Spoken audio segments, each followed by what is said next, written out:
Take it Well, back. now it's not fresh.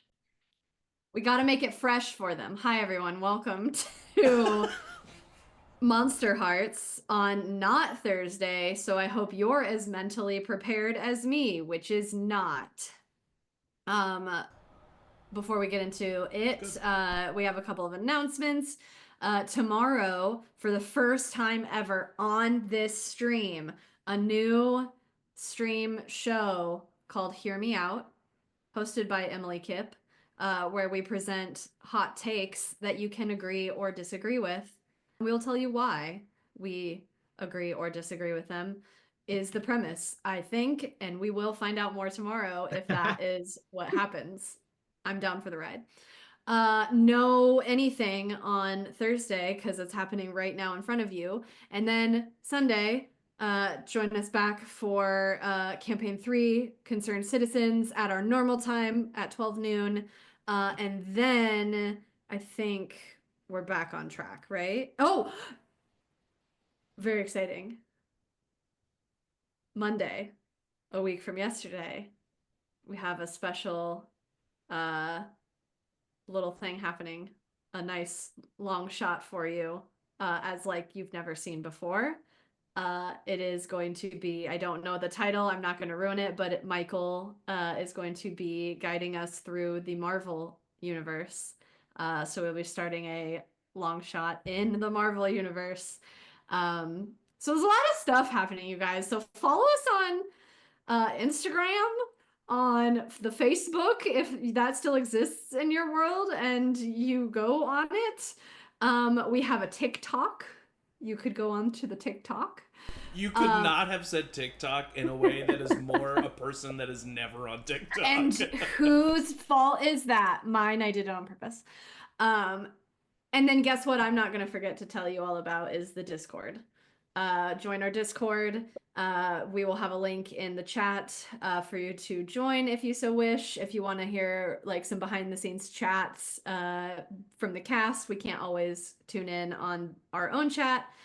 So join us there. And you can kind of get into all of that shenanigans, get a little background there.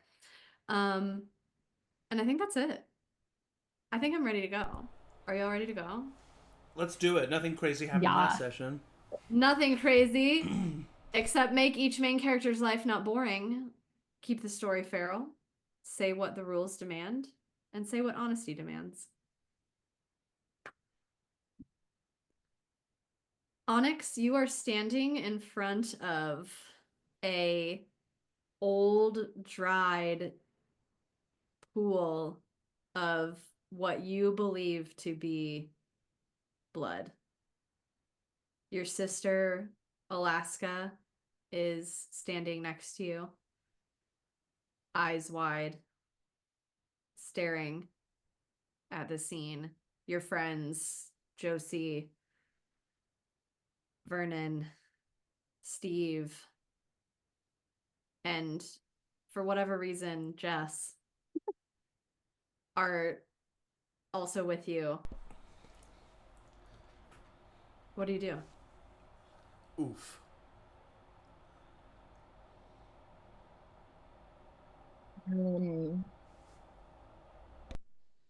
I think is Alaska like led me around to this spot, right? I believe so, yeah. Like I remember something. Yeah, she had a moment. So you saw, and I can show you again because I am really proud of it and it's really cute and also it'll help you live your life a little better. Okay. But you saw in the bedroom a family portrait, presumably of your mother, your father, you, Alaska, and your brother Cody. Your mother very pregnant with presumably Juno, leading Alaska to unsurface something that led her to drag you to this spot. I think I would like quickly like look at her and look down and like almost without thinking like bend down and like touch it, like I'm freaked out that it's still wet or something. It's not wet. It's dry, it's old. It appears to be, I mean, you're not an investigator of any sorts, Yeah, yeah. really, but you could, you've watched enough TV and you've listened to um, Vernon enough times to put together that this has been here for a while. It's brown, it's crusted over, it's not Yeah. anything new. From But if you touched it, it would probably like honestly flake away. yeah. I think I would like, I mean, still kind of like crouched on the ground, like looking at my hand, look up at Alaska and be like, what happened here?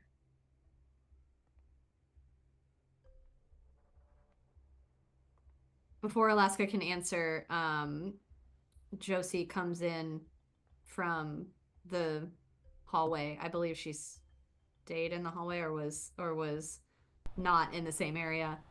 And she says, "Hey, guys, I'm uh, Onyx. I'm so sorry. I have to go. Are you gonna be okay? I'm so sorry. I know I don't want to leave you like this, but I'm gonna."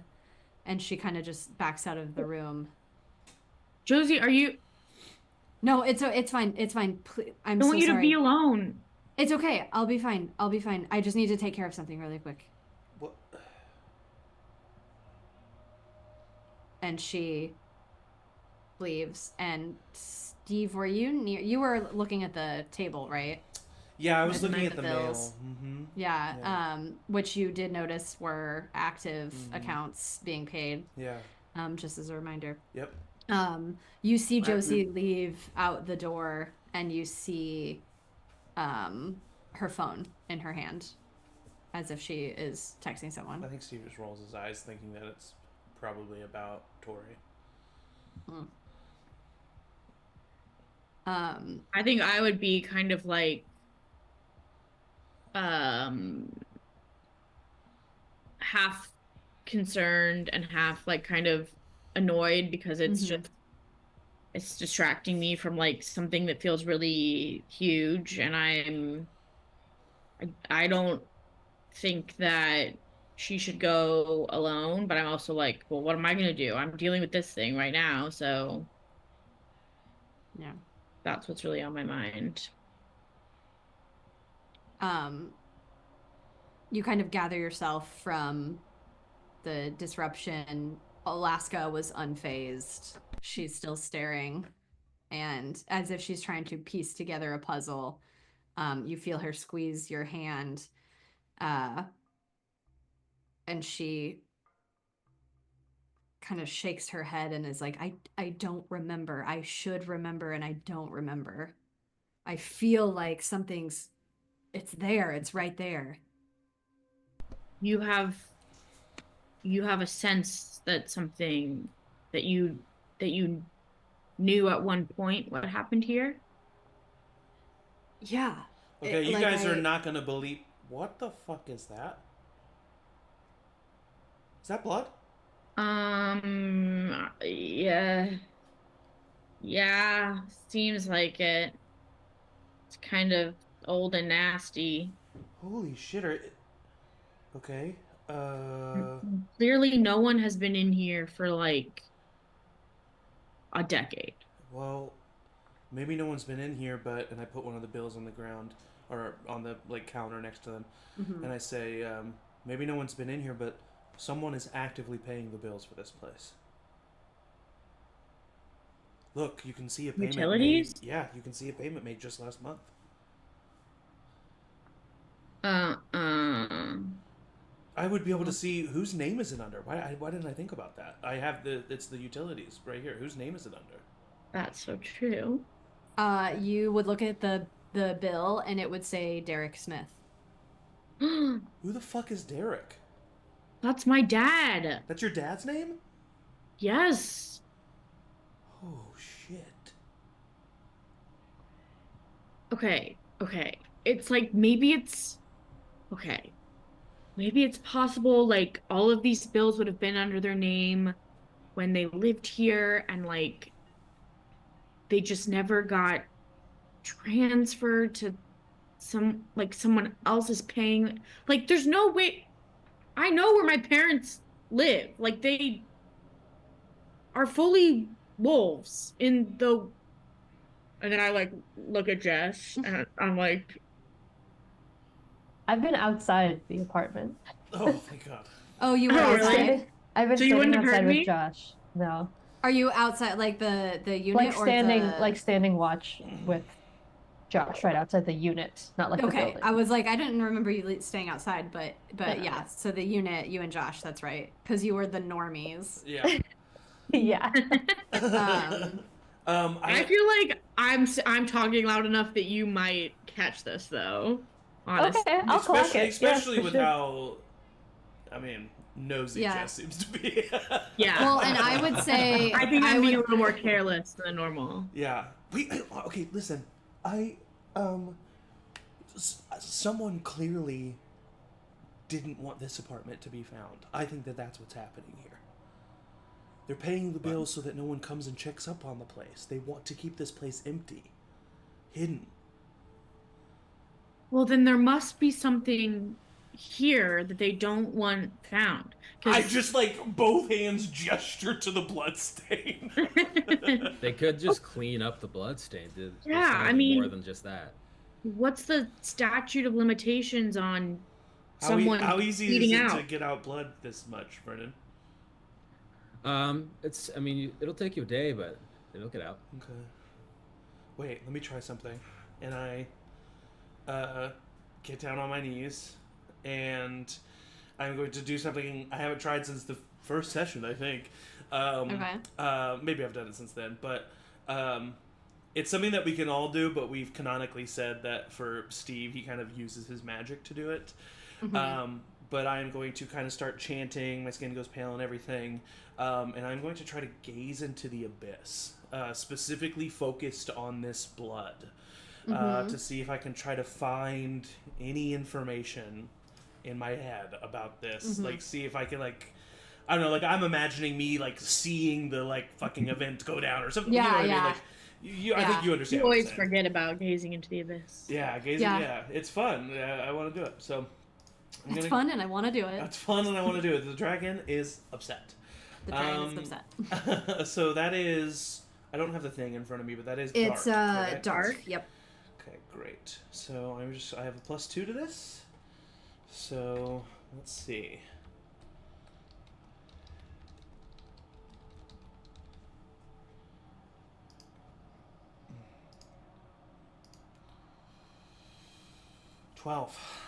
Nice. So, if I remember correctly, pulling up the character.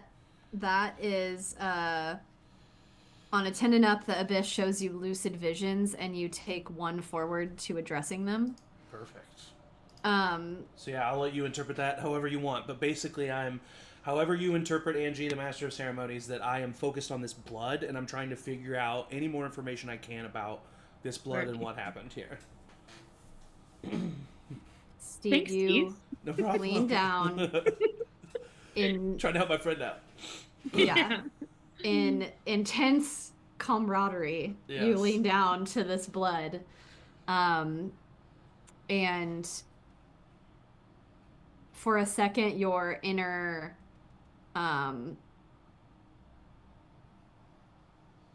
as serious as you feel when you are leading your friends through this game, as much information as you can hold in your body and your mind, the focus overtakes you, and you lean down and you stare at this dried pool of blood. And again, none of you are investigators, but Yeah. you are, kids who have seen some shit. And you lean down and you think all of the different facets. You open your brain to all of the different potentials. And your vision tunnels, and your eyes darken. And Onyx and Jess and Vernon and Josh also feel the room around them darken. And the blinds slowly close on the windows, and the door creaks shut with a slam and a lock. And the room before you is dark. And from behind you, you hear, "Very good, Steve. Oh no. Fuck. You're so smart, aren't you?" Can I am I having a vision? Can I stand up? And You can stand up. I stand up and try to I just look to see who's talking. You stand up and you look behind your group of friends, and out of the shadows of the room, you see a cloaked figure, Mother! Oh god. as if to have no face, but you swear there are features Happened so underneath. fast. We're 15 minutes into the session. I've been waiting for someone to figure it out, surely. Now, I didn't think it was going to be you, but... What the fuck are you doing in my parents' apartment? Oh, please, let's watch our language, shall we? Do you consent to being recorded? Jesus Christ. Do you have the... do you have your thing out? Yeah. I do not. Vernon. I nod and I record anyway. What are you doing here? What do you want? What do you have to do with this? I just wanted to stop in, check in. It may not seem like it, but I do care about you all. And I'm just happy you made it this far. And of course, Steve is going to let his emotions cloud his judgment and not see me for what I truly am. And of course, Onyx is going to be angry beyond belief and demand answers. And Vernon is going to think that he's got the upper hand on me, but when he plays back this tape, there's going to be nothing to show for it. And you're new. She looks at Jess. How did you get Oh, I'm inside. caught up in this? I don't. Who are you? Oh, forgive me. I'm Mother. Steve steps in front of Jess. Oh. Very fair, Steve, very fair. You want to protect your friend. She has More nothing than to do with protect her. this. And yet This- has everything. This place has nothing to do with this. What is this? My parents lived here 10 years ago. This has nothing to do with Ronnie or with Duffy or what? What the fuck are you doing here? I can tell you. If you want, if you think you're ready. Yes. I look at Steve. Trying to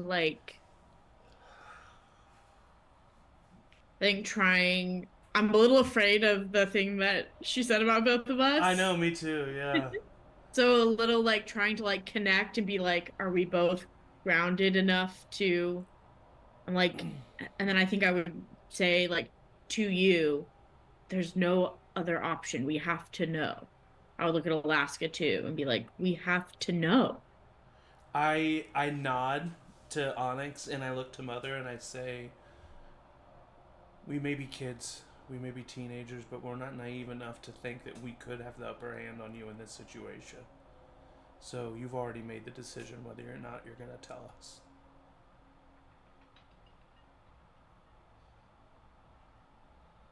That was beautiful, Steve. She gestures to the armchairs and the dusty couch that sit in the living room area. Please have a seat. Steve I'll kind tell of you looks to everybody. Everything I know. Everybody, let's take a seat. Alaska is shaking next to you, Onyx, and grips your hand and kind of whispers, I don't know. Trust me. About sitting? I don't know about that. I don't want to trust her. After everything you've told me, I don't want to. Trust me. We need to take a seat. Yeah, I think I would kind of, I don't want to say too much, but like I would squeeze Alaska's hand back and kind of like what I'm trying to convey, like with whatever body language, is like an encouragement that like we need to have this out, but like we are not trusting her. Yeah, yeah. Mm-hmm. I think Steve's So does also everybody. vibing with that. He's like giving you wide eyes. He's like, just, Yeah. we need to play along, kind of a thing, is what he's Yeah. trying to convey. Yeah. I think I would stand there holding Alaska's hand and be like, we're fine standing. Suit yourself? Steve does take a seat. She looks at you, Steve, as you sit. I just want to make it fully clear that I am not going to hurt any of you. Of course not. You like to play with your food first. Can we get on with it? She takes a deep breath and turns her void to you, Onyx. And you can't see any features under this cloak. Terrifying. And she takes a deep breath and says, 10 years ago, your mother and father came to me because they needed my help. And I helped them. Your mother was expecting. Your youngest sister, I believe. Juno, I think. And it was very difficult. She looks over to the pool of blood.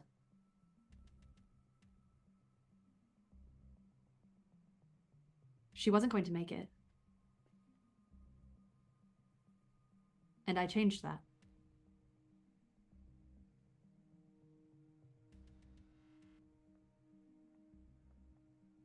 For a price. Your father and mother were to help me in return. And they agreed. Both of them agreed. It's easy to agree when you're the one getting what you want. This is them getting what they wanted. They literally never see any of us. Why save yourself when, like, trying to have a family that you don't even get at the end of it? How do they get anything out of this end of the deal? Still so impatient. Still so impatient. You did literally Sweet get angry Onyx. and ask questions. They I got can't what help they it. wanted. They were a happy family. Until your father decided he wanted to go back on the deal. He made a choice. He knew. He asked. He begged.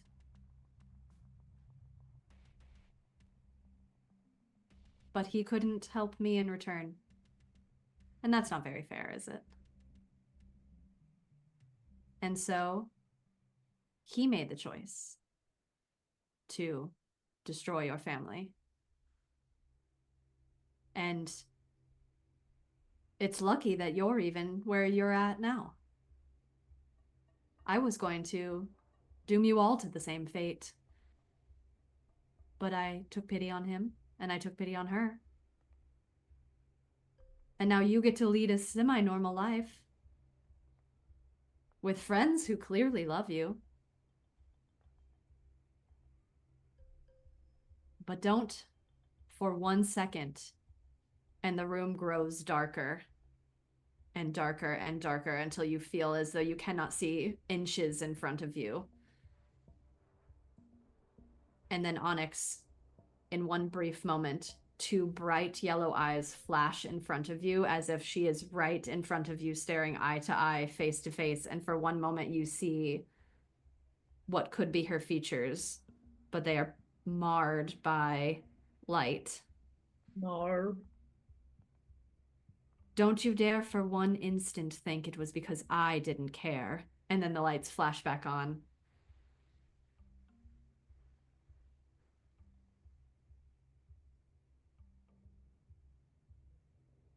And she's gone. And the blinds were never up, or the blinds were never down, the lights were never off. Whoa. Am I still sitting or am I standing where I was standing? What do you mean? Am I sitting on the couch or am I, like, has time gone back to where when I Oh, started? no, you're sitting on the Okay, couch. okay, No, okay, it's okay. as if the light just lifted and took Yeah, her with it. It's like okay. Oh, go ahead, Vernon. I mean, obviously we can't trust her. Why would she lie? About that, specifically. About that story, about Onyx's parents. Why would she lie? I don't know. I don't think we should trust her at all, but part of me She's feels trying to like that manipulate was... us. Part of me feels like that was true. Everything you've told me, Onyx, about your parents, it lines up with what she's described. We saw them there that night with her when she killed Ronnie. They were there on her side. I just keep looking at Jess like, fuck. What do you mean she killed Ronnie? Yeah, hold on. The thing I don't understand, the only thing that doesn't add up for me, is,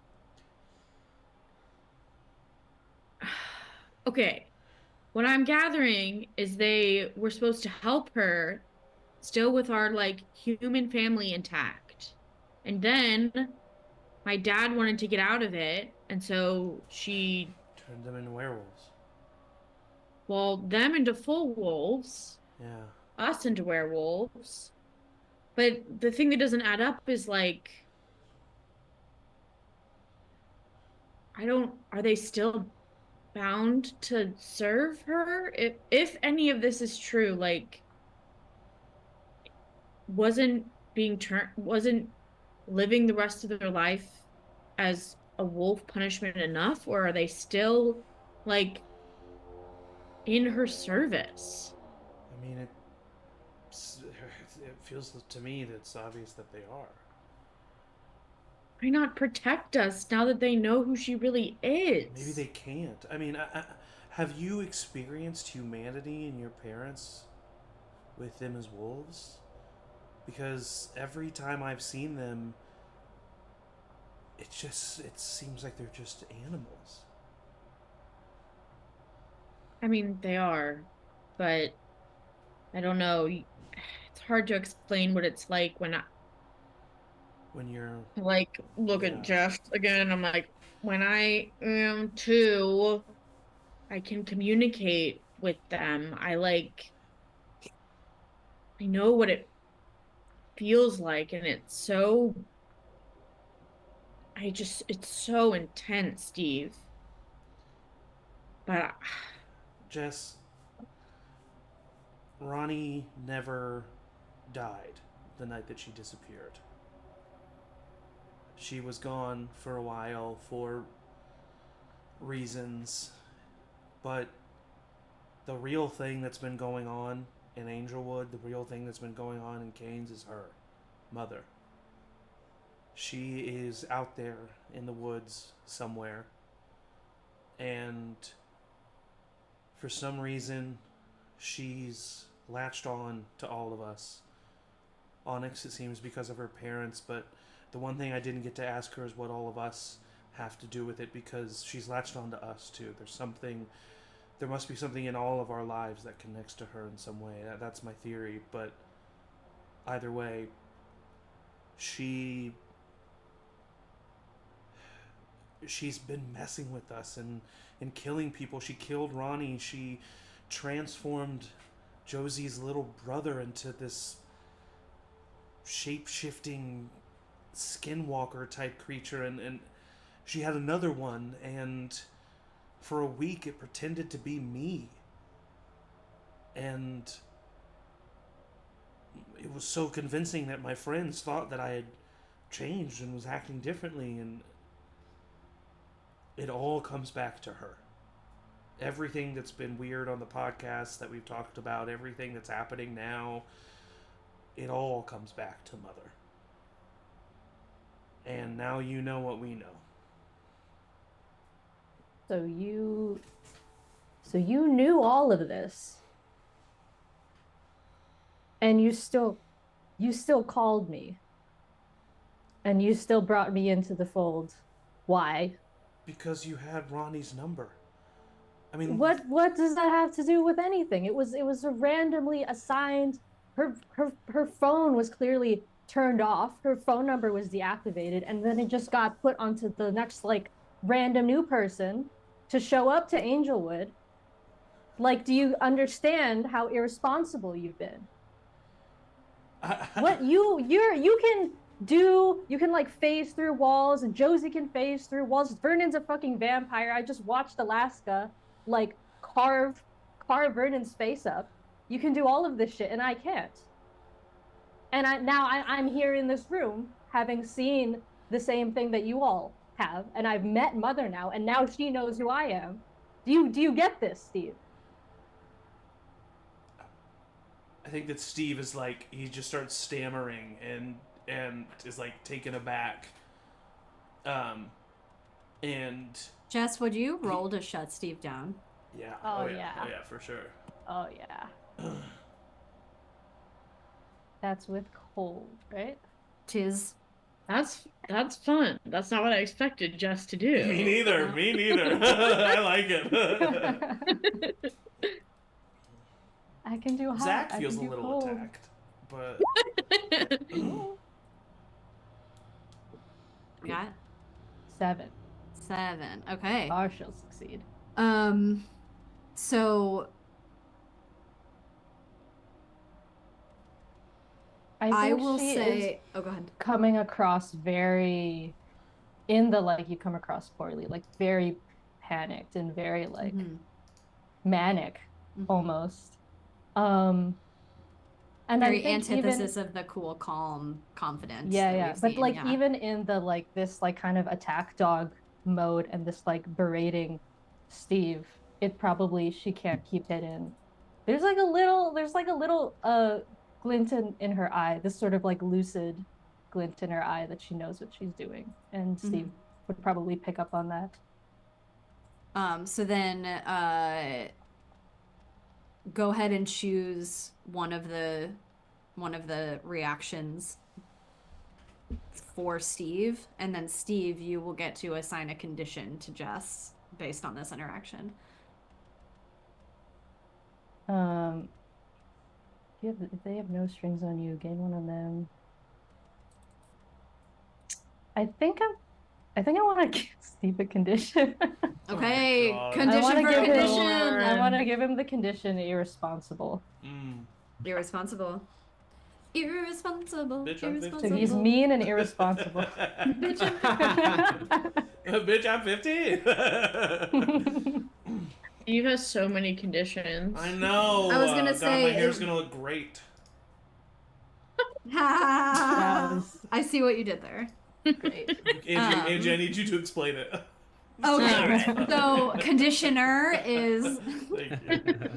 Okay, so irresponsible. Yeah, irresponsible, and then Steve, based on this diatribe, what are you feeling in terms of a condition for Jess? And it can be through narrative that you discover this if you want to do a response. Yeah, I think that I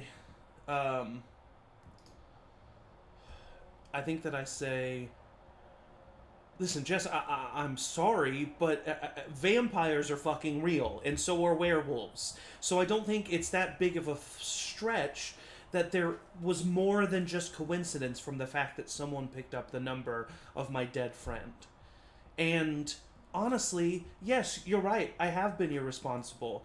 But so have you. You've come along on all this stuff. You don't know who the fuck we are, and yet you're here, okay? So how about we both take some ownership in how fucking crazy this is? And I want, and I guess the condition that I'll give is,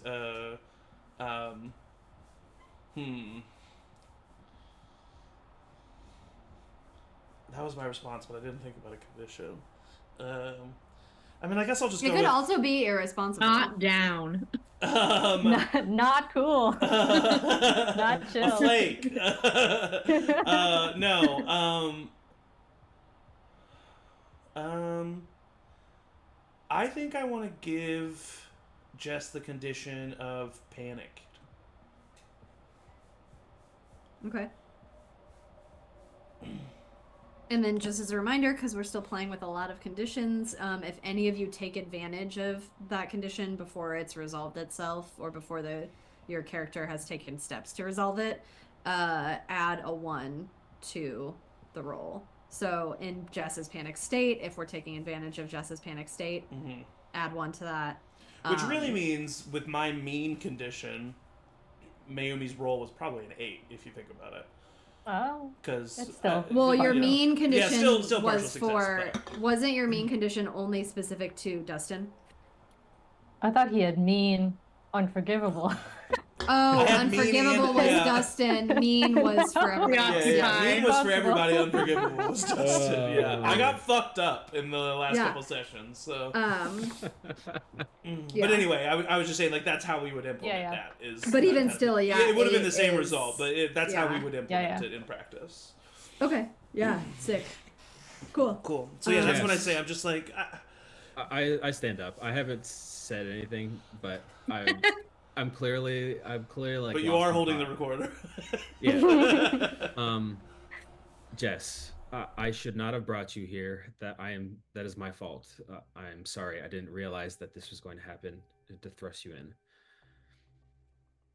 But now that you know what's going on, you are not normal. You are, I think, incapable, and we need the most help that we can get. Oh my god, Vernon, now's not put it in your fucking pants, okay? Can we all stop beating around the bush? This is crazy shit. No, he's kind of right. Yeah, you guys need a lot of fucking help. You guys are so outnumbered. You clearly do not know what you're doing. Jess, it's pretty unfair of you to like be pissed off at Steve or really anyone else besides Vernon, who brought you here without even like. You didn't have to come. I didn't invite you to like check up on my parents. Oh yeah, I'm still mad at Vernon, but Steve's the one who fucking kicked this off.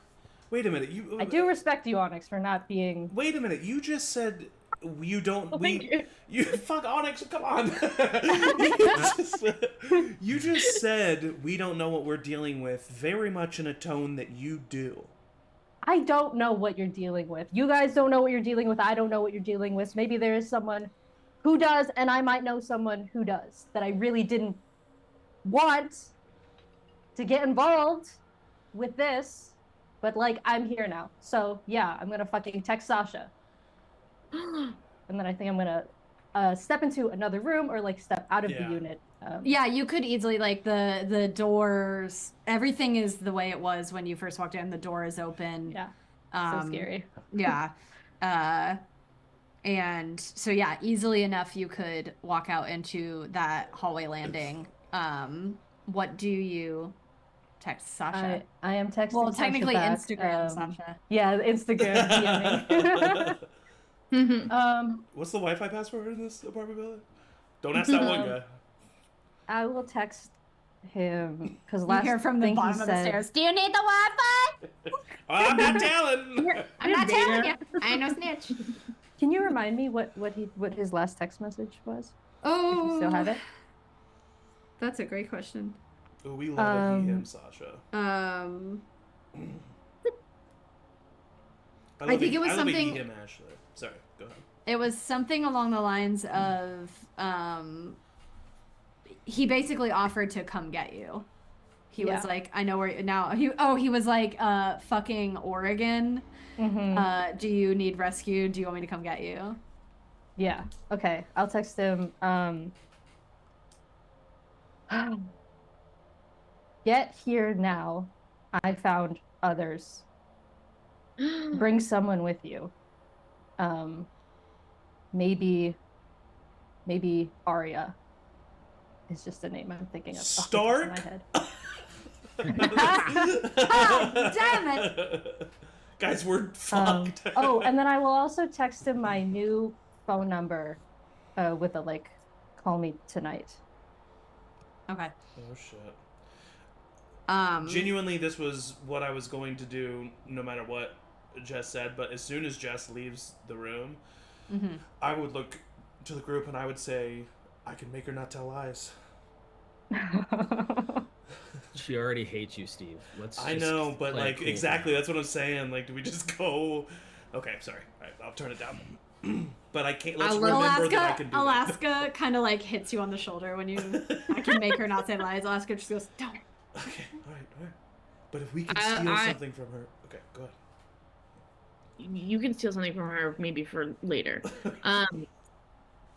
I look at Vernon once Jess leaves the room, because I would have heard the name Sasha when Vernon first asked Jess to be on the podcast, and like that was that first night. I think I would have heard that. I don't know.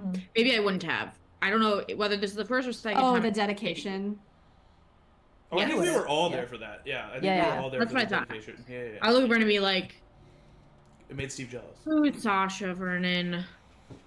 X. I'll take care of him. Whoa. Okay, but we're gonna let Vernon kill a guy, but I can't cast a hex on somebody. No, I'm. That's not what I mean by take care of, Steve. Oh, okay, sorry. Well, have you seen The Godfather? Sorry. We have no fucking clue really who Jess is, and now she's getting some other random X involved. The one thing that I will say that she was right on is that this is my fault. I'm sorry. I thought there was no way it could be just coincidence that she had Ronnie's number. I'm sorry. I mean, I don't understand how she didn't give a shit about Vernon being a vampire, but now suddenly she's it feels pissed the to way being you involved. reveal it. It feels like they're a part of what she's saying is an act, but I can't. But maybe I'm wrong. I don't know. I fucked up so many times. I think real quick, because I think this would affect what we did. Was Josh there for the whole mother shit? Yeah. We haven't really talked to him yet. We gotta talk to Josh. Josh is okay, leaving see you, town. Josh. Josh is having a seizure over in the corner. Like, we need to make sure that he's okay. Yeah, he is sitting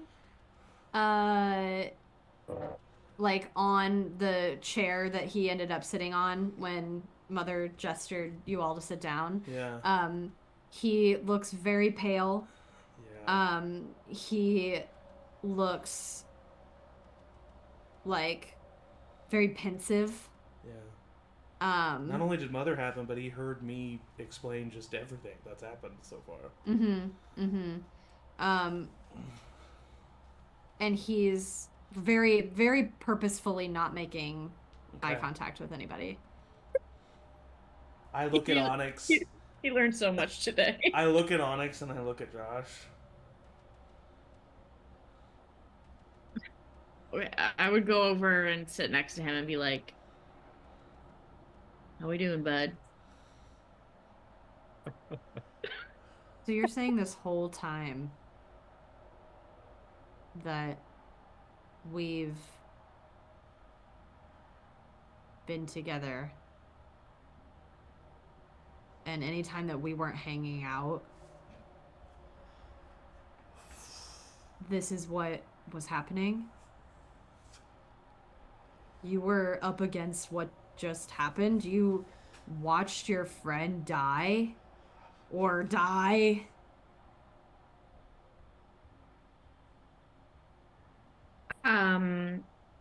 Yeah, I mean, it's all kind of gone a lot more slowly in the way that Steve just explained it. And I've only seen Mother myself one other time. He stands up really fast and he throws his arms around you and hugs you. Like, very strong because he's a wrestler and he's going to an elite boarding school on a scholarship. Hot. But he just hugs you for what feels like maybe the rest of your life. And then he breaks apart and he looks at you and he says, "I'm so sorry. And I know you didn't tell me for whatever reason you didn't tell me, but I wish you would have so that I could have at least, like, listened." I would have, like, squeezed him back really hard, obviously, and then be like, I'm so sorry that you... No, I you didn't don't tell you that you couldn't know. It's been so scary, and to know that a couple of us have a slight way of protecting ourselves versus, I mean, I know that it's nothing about you, Josh. No. It's exactly what Jess said. I didn't want her after you. You don't. I mean, I know you just apologized, but you don't have to apologize. It's really fine. And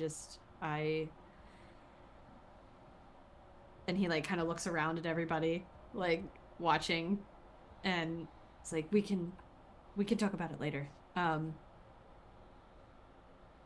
Thanks Fuck. for understanding. Am I right? I like put my arms out to hug Alaska. She actually will let you. Oh, I do. Then I did give her a big hug. Oh. Yeah. I'm not a hugger. And then she, like, at a certain point, like, Pushes me away. breaks apart and pushes you away, and is like, Yeah. okay, we're done. I do try to pull out my recorder and rewind and see if her voice is actually not there. Oh yeah, smart. Steve, I will say that gesture did lessen your mean condition. Does it go? It just goes away because I did. I did an act. Yeah. You're not nice. Since you're just neutral. Since you did it publicly, and it was received well, and it was, I would say that your mean condition, we can move away from that and Also, on to your irresponsible. Josh and I both had conditions, I think, given to each other. Oh, you did? Based on an early thing, so I think those would be removed. He had rejected, and I had uneasy. And I think, that would have definitely been solved, if not now, then in the conversation that you had when you came to visit him. Cool. Thank you. Yeah. So, Vernon, you check to see if there's voice on the recording. Smart old man. You play it back, and it is blank. You hear the crackling of like the air conditioner. Oh God, it's like we were sitting in silence the whole time. Yeah, and like there's some like the presence of breath. So you don't hear But us either. You hear like the presence of you. Okay. Like yeah. you know the white noise kind of where you Yeah. can like hear someone in another room, but you don't know what it is. And at the very last bit of it, you hear like as if someone's very, very close to the microphone. You hear, "Nice try." Ew! Ew! I hate that. So funny. Onyx laughs. Yeah. Well, I wish I had that power. Okay, that was pretty cool. Okay, well, this is usable. I might make that the new intro. Ew. Vernon, do you ever turn your Wait. brain off? What do you Did we mean? also not hear our own voices speaking? Yeah, that's what No. I had. Yeah, no, we didn't. Yeah, it Wow. sounds like when you know when you're on the phone with someone and you know they're on the line, but they're not Yeah. saying anything, but you can still feel. Yeah. Damn. For For Okay. some On the reason, line, this is that's so what creepy to me, but it makes me think that, like, while that scene was going on in our heads, it, like, cuts to a shot of all of us just standing there in silence in the room.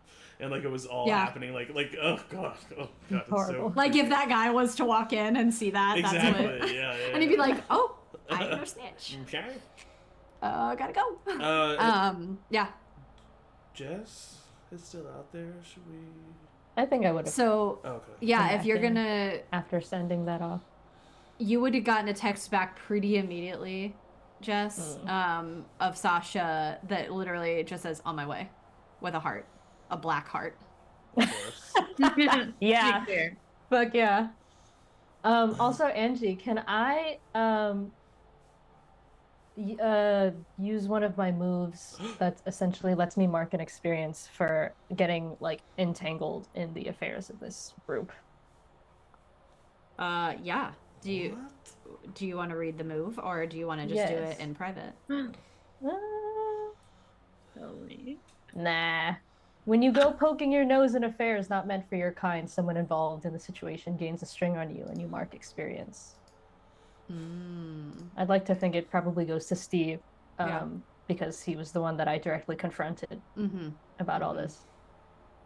Yeah. No, definitely. And then Steve, you get string. Jess, you get experience. I get a string? Okay. What the fuck is that, though?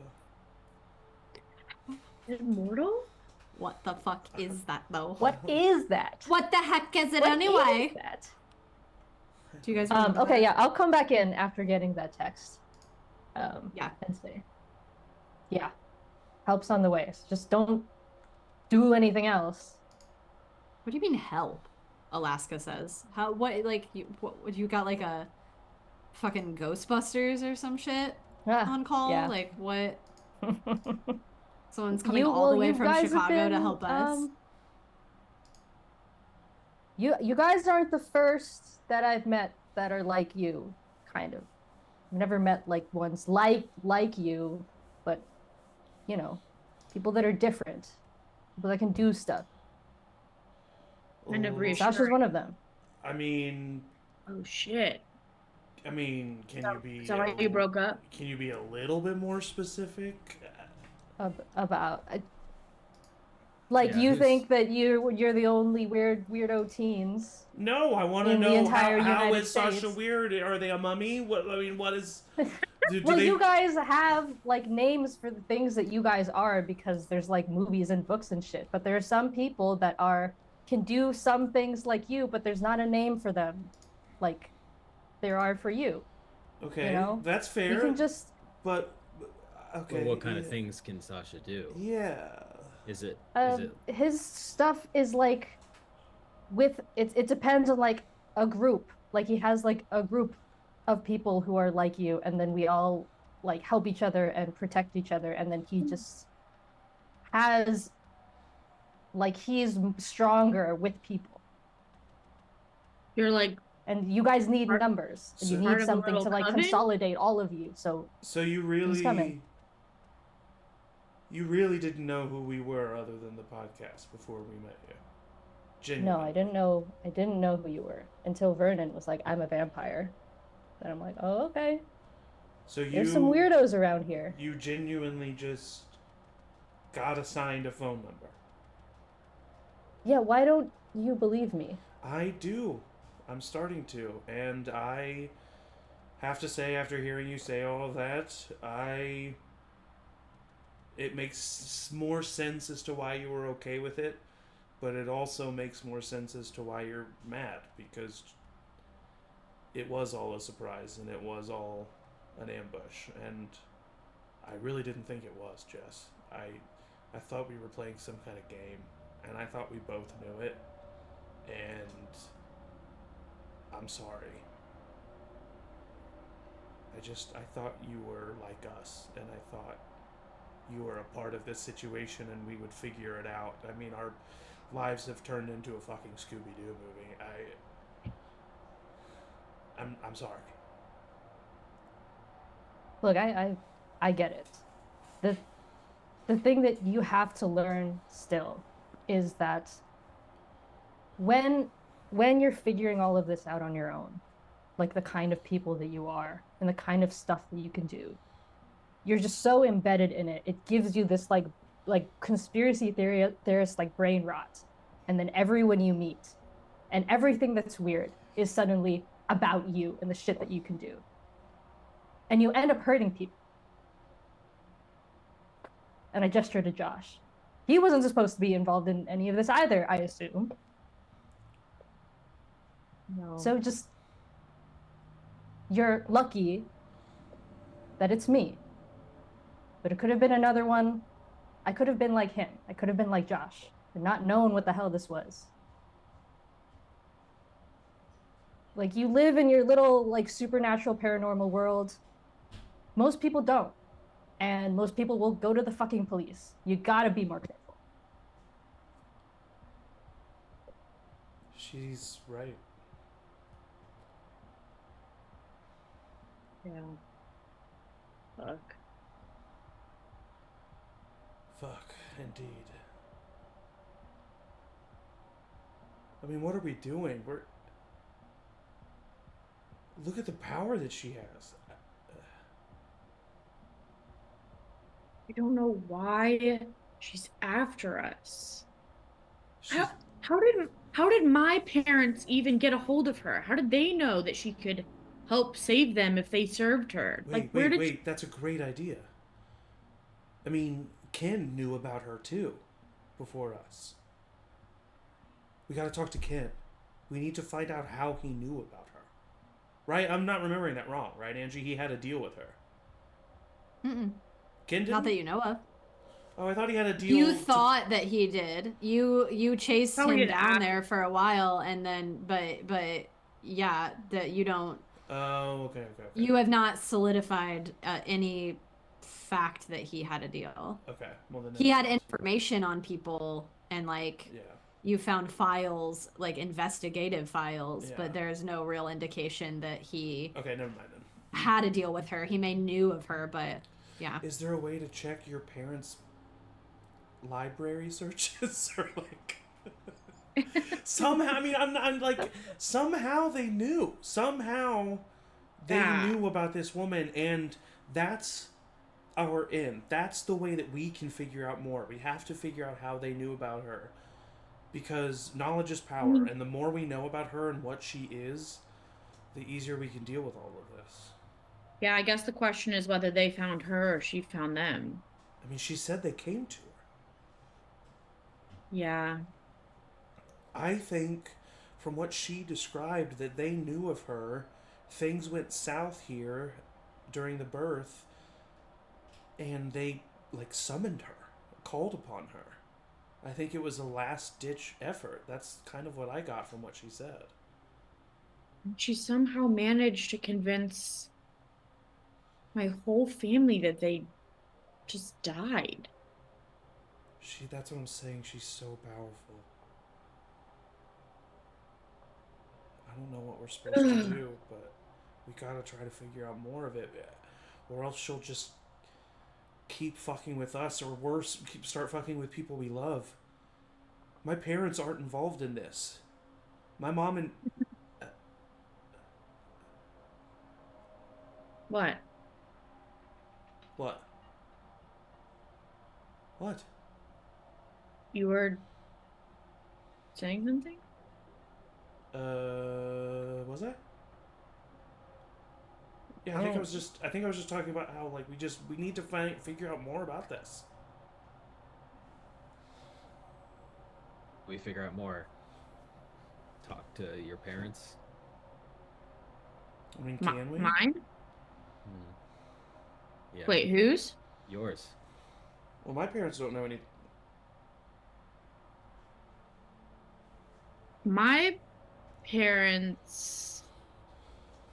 Oh, talking to them is so hard. The last time Onyx tried to talk to her parents, they attacked her. I don't think that's a good idea. I haven't tried in a really long time, but What if they you certainly both don't be. tried? And I looked at Alaska. Sorry, I know we're underclassmen, but welcome to the gang, girl. Man, Seth is never gonna stop making fun of me. I mean, yeah, I would go with you. I could try to go with you and stop them from hurting you. No, if you go, they're just gonna. You're right. You're right. No. Yeah, they wouldn't be. I guess I worry a lot less about your safety if you're with each other. Yeah. Also, you never told me you were trying to talk to them. I just tried once and it didn't go well. So you guys don't really normally just have conversations with them? Well, we have to be in our wolf form to talk to them, and do you hear their voices? we try to do that as infrequently as possible. Yeah. So weird. So it's like Twilight? Oh my god, it kind of is. Oh god. Vernon hasn't seen that yet. Can you believe it? Vernon, it's a lot like Shrek. He's living it right now. Really? Okay, I'm open to seeing it. We'll have a Twilight movie marathon after this. When Alaska and I are in the woods trying to talk to our parents, we all can have a movie night. Yeah, we can talk about Renesmee and how horrible she looks. Oh my god, isn't it? It's really crazy, tragic, awful. Never having children. Well, I just mean the CGI kids are okay. Yeah. Oh. Yeah. So, I mean, what are the rest of us supposed to do? I can't just sit on my ass. Well, what if, from the very brief and very scary interaction we had, she makes herself available to people who clearly need her help? Do you know anyone who would be in a position to be approached by Mother? People who are that powerful and sort of operate by the sort of rules that she seems to have, like, we made a deal and you violated it. They like to flex their power on people who are vulnerable. Maybe we gotta find someone who's, like, clearly isolated from everyone else, clearly going through something, and would accept help from someone like her. Becca? Marks is isolated. Who? Ken Marks. Yeah. Miss Townsend. Well, couple leads, I guess. Do I, Angie? Ugh, man, I never know how to fucking deal with this. It just feels like when Vernon said that, when Jess said that about, like, knowing people who need help and, like, it comes to them when they need them and, like, stuff like that. I just, like, it's so hard for me because my character just thinks my dad's been alive. Like, he just thinks that, and I know that we keep having these glitch moments, which is fun. I love doing those. But like that to Zach sounds like, oh fuck, is that what Jenna did? But it's just like I'm stuck between a rock and a hard place here because I want to figure out more about it. But there's literally no one, including me, who knows that anything is wrong. So I don't know. So basically what I'm saying is, in that moment when Vernon says that, does something click for Steve, even if he doesn't understand what it means? Or am I still just like, everything's normal, everything's fine? What if, because what you know is that your dad was like away for a while, right? And sick? That's what I think. No, I think that, yeah, it's like, I even that I'm vague on. It's like every time he thinks about it and tries to think of like the specificity of it, he just kind of like glitches out and just like there's like a vague memory. I wonder if there's any sort of like, and I don't know, Angie, you can be the deciding factor here, but like if you don't quite have the correct memory, but you're like, well, my mom was probably lonely when my dad was away, maybe something, I wonder if she experienced anything, you know? Yeah. I would say it is definitely, I'll allow what you feel to be a sudden inexplicable urge or like deep desire to talk to your mom. Okay. It isn't about really anything, Yes, but for yeah. for a brief moment you're like, oh, my mom. Yeah. Like it's like, and like maybe if you'll allow it, it's like when he says that, or when when it was Jess saying that. I don't know why I keep thinking it was Vernon saying it. When Jess says that, it's like my immediate thought goes to like, oh, like my mom. But then I'm like, why do I think that? And then like that's what I would leads say me down it's to like, it feels like that. Yeah. It feels like, and especially in the sense like you could easily toss it off as like, oh, mother, you're talking to mother, you're talking to, oh, my mother, my mom, oh, my mom, and then you just, and then I like justify it as naturally, like maybe I just want to make sure she's safe. Like maybe I just want to make sure. Okay, cool. Yeah. So with that being the thought process, then I think I have a weird moment, but then I don't say anything out loud. Yeah. I mean, all these people, Bridget, Ken. I mean, Sophie's parents. I mean, Josie's parents. Sophie's actual mom and dad. I've heard this. I've heard there's this guy named Zach Tabor in Indiana who could really use some help.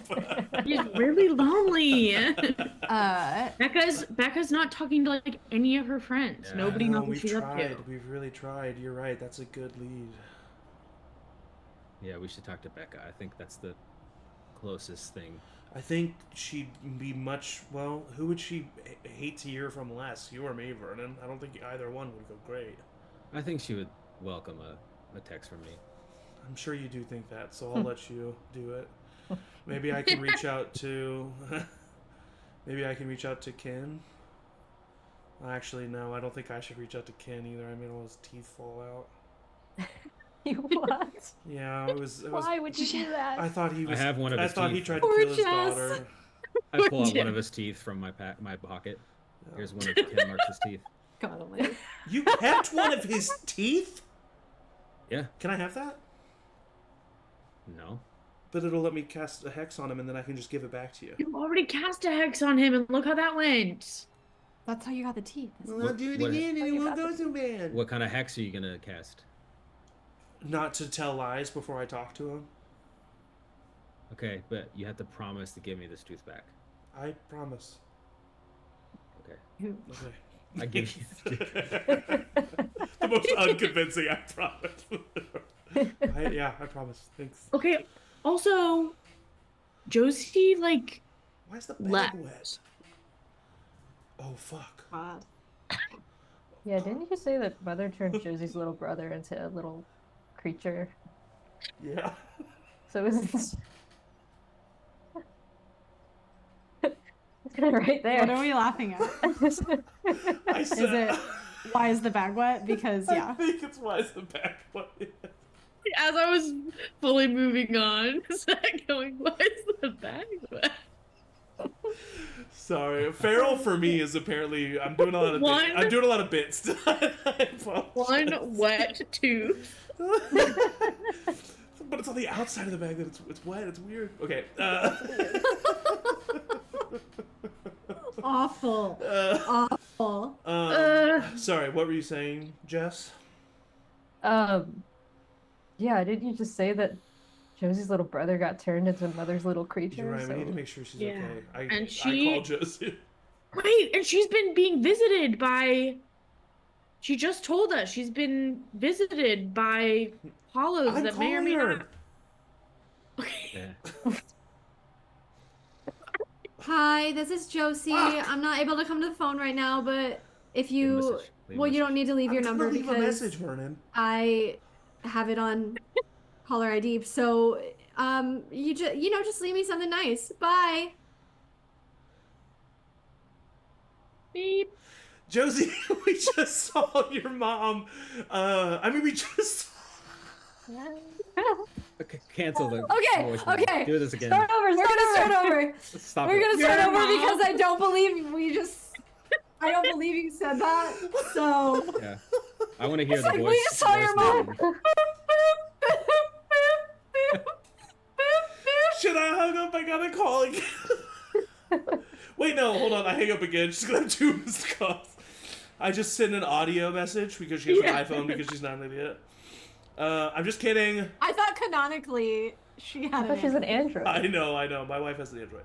But I can still send audio messages. Yeah, you can. And so I send an audio message and I just say, Josie, ignore my voicemail. We just saw Mother, and we need to make sure you're okay. Please get back to us. Send. God. You say Alaska send. just goes. I said send as I sent it.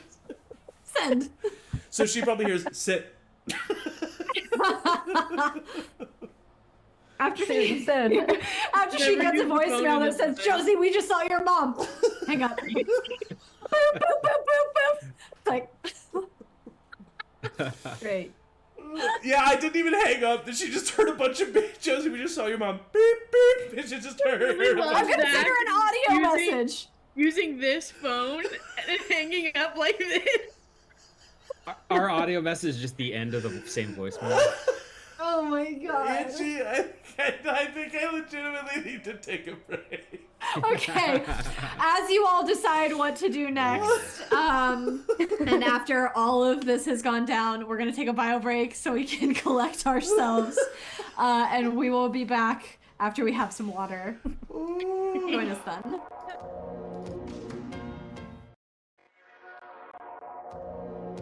There will be no more laughing. Just kidding. We can laugh. Thank you for letting us collect ourselves. Hopefully you got some water and are rehydrated for Act 2 of this. So you've been investigating this apartment for a bit now.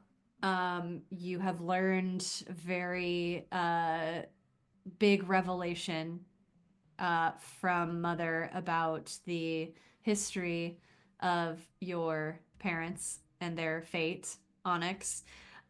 Steve may be having a little bit of a brain glitch and feeling a little bit of an overwhelming desire to speak to his own mother for whatever reason. And all of you are kind of reeling from what just happened, especially in the sense of how does this connect to you? You're starting to see these threads being pulled. Jess confronting all of you about your own ability to tackle this highly powerful supernatural being led her to admit that she has experience with this as well and has now contacted her friend Sasha. And you know, Jess, that Sasha is on his way. Would you tell that to the rest of the group? I think I mentioned it very briefly just on my way back in. Of like, Okay, like he's on the way. He's coming. Cool. Help's coming or something Sick. like that. Sick. Excuse me? Sorry, I was 666. It sounded like 666. It was a joke. Oh. Very bad joke. All of your eyes roll back into your head. And we're having an exorcism now. So Alaska starts to kind of pull at your hand, Onyx, and she's like, "Okay, let's go. Let's get out of here." Yeah, we should go. Yeah. I think we've seen what we were meant to see. Maybe let's take the bills with us. It doesn't seem like anyone is coming here to collect the actual paper, and clearly they're on auto pay. Is On mother auto-pay, auto paying these bills? Well, honestly, I will take at least one because I do think that maybe Kin or I don't know, maybe Eddie, Ronnie's old, can find out exactly like where the money is coming from this, like the card number or something like that. Maybe that can lead to a little bit more information. Yeah, take at least one. Yeah. Easily enough, you pluck a bill off the table. You can pocket it. And you all leave. Yeah. Mm-hmm. Cool. I'll be the last to leave, and I'll lock the door from the inside and then phase through. Okay, perfect. Yeah. So you all make your way down the stairs past that old guy's apartment, and out the door. No one bothers you as you walk back to the car that Alaska parked in the alley. I would like to think it's kind of like a somber processional. You're all kind of just taking in, processing what you've just learned. As you get in the car, Alaska starts the engine, and I realized that Vernon and Jess, you all took the train here. Yes. Would you try to get into the car? It's an SUV. Yeah, there's an SUV, so there was an extra seat in the It's back. a Subaru. Anyway. Oh, it's a Subaru. That's right. In the Subaru, the old Subaru Forester. Yeah. So it's an SUV. Yeah. Nice. Sure. There's a lesbian. So lesbian, no. So the thing about it is there are two kinds of Subarus in this world. There's the old family Of course heirloom you know, Subarus, Angie. and there's the lesbian Subarus. Yeah. And yes, I would know. Thank you. I would stop Jess before getting in the car, I think. Mm-hmm. Hey, are you 100% okay with Sasha coming? I don't know Sasha, but you seemed hesitant or unsure about him coming before. Yeah, I'm sure. Okay.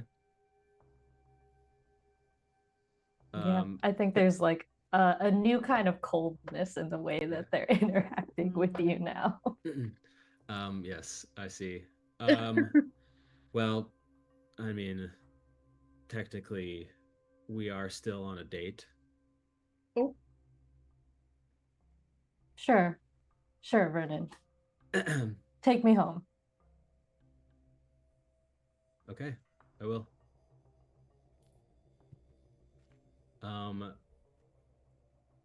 I will pop my head inside the car. See you guys later. I think I'm just gonna take the train. You sure you don't want to ride? I shut the door.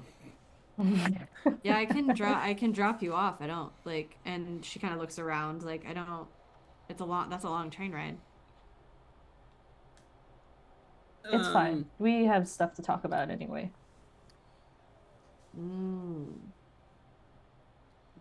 Okay, well, Vernon, can you like be just thinking about like maybe why mother would be after you if there's something really dark in your past you need to share with all of us. Just like think about that and let us know. Thanks. Yeah, Bye. just think about Have that. a Let great us night. know.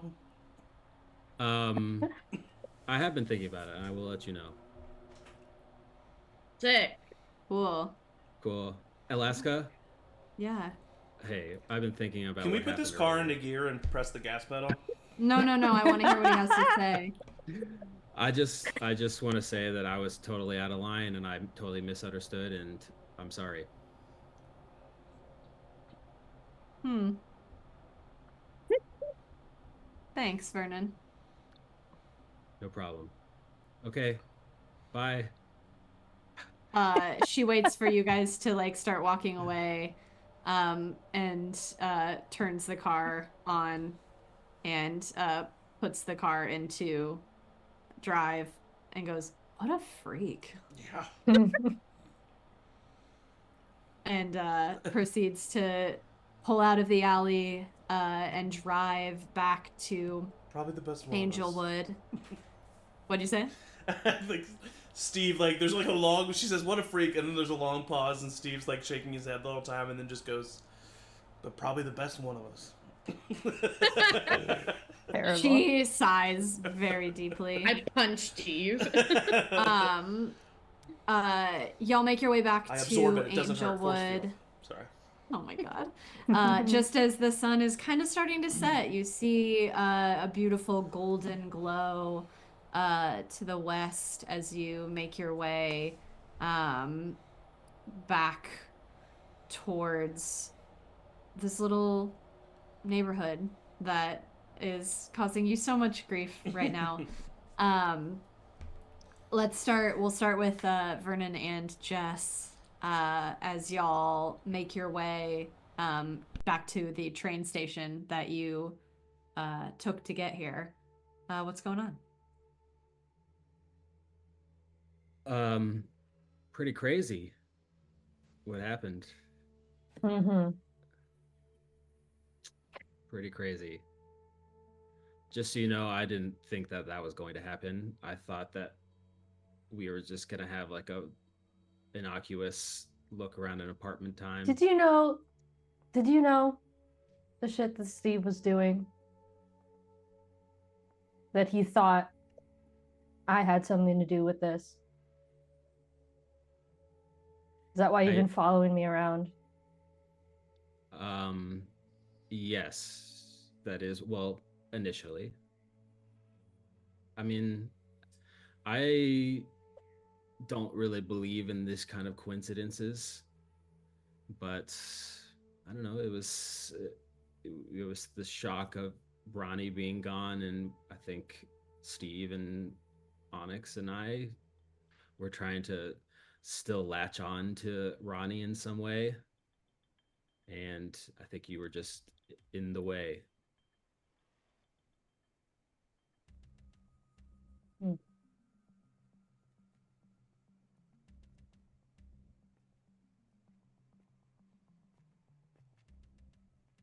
I feel really used right now, Vernon. And I think that this is probably a pattern for you, given what you are.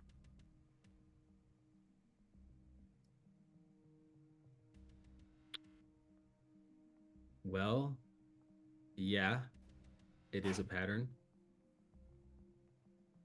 but I I don't know what to say. Maybe I am not consciously trying to use you. I didn't ask you on a date because I thought you were suspicious or involved in this. I genuinely wanted to get to know you after our brief encounter.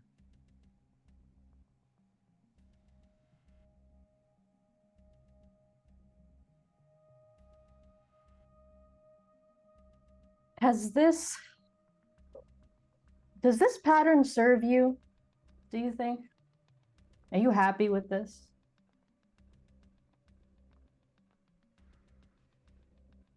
No, of course not. I'm not.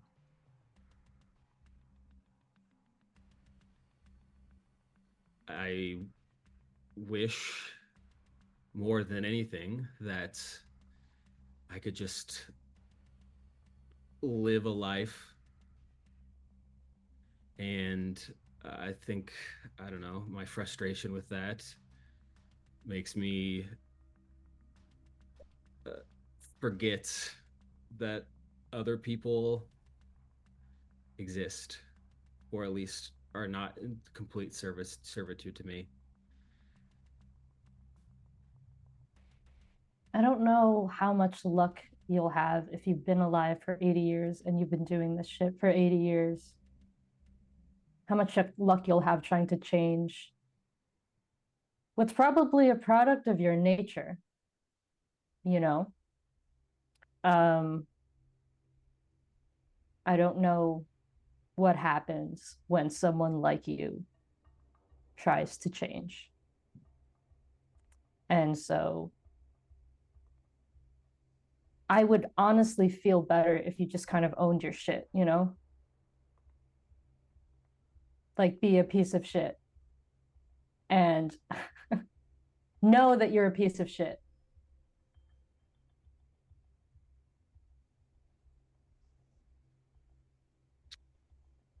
Um, yeah. But if you genuinely want to change, because I can tell at least the connections that you have with Steve and Onyx and Josie, even Alaska, those are pretty genuine, I think.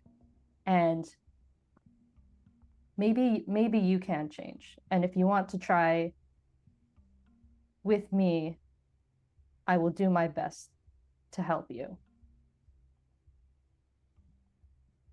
But I'll call you on your shit. I hope you're ready for that. You are refreshingly direct. That's what I like about you. I do deserve to be called on my shit. And I do want to change. Like you said, 80 years is a long time of repeating the same bad behaviors, uh, having people in my life, and then self-sabotaging myself. For what reason, I don't know. I don't want to do that forever. This is the first time that I've even been to a sophomore year in many years. Usually by now I'm gone.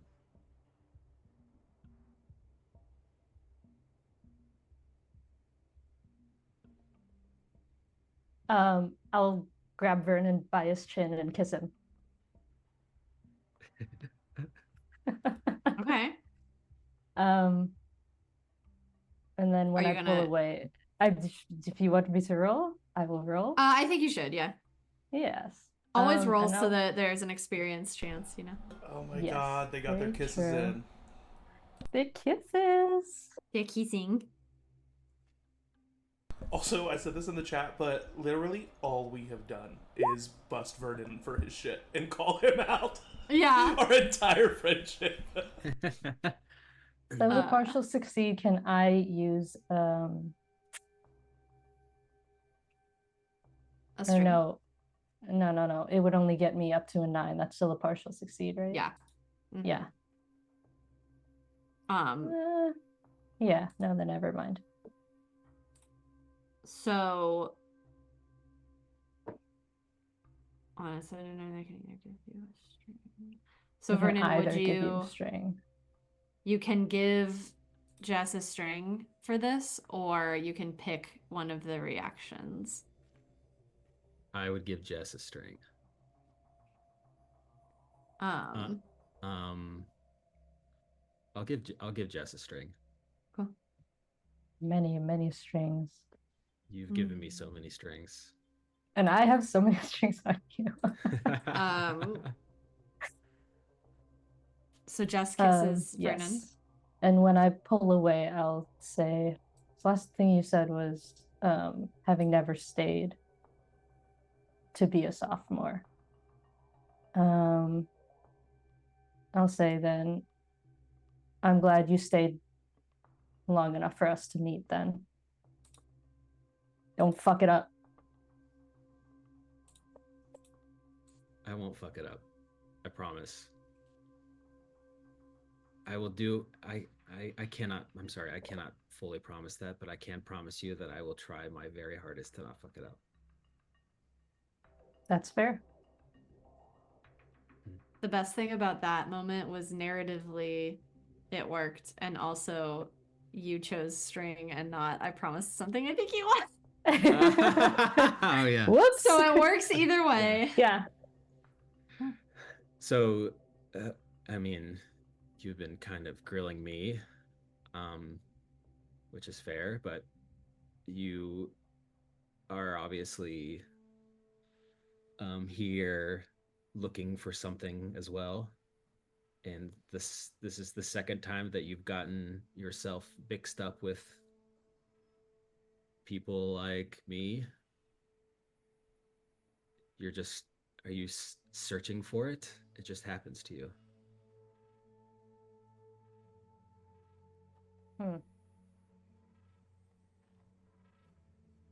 I think it just happens to me. I've I'm not like you guys in the abilities that you have, but I think there is just something in what I am. I'm sort of half here, half there.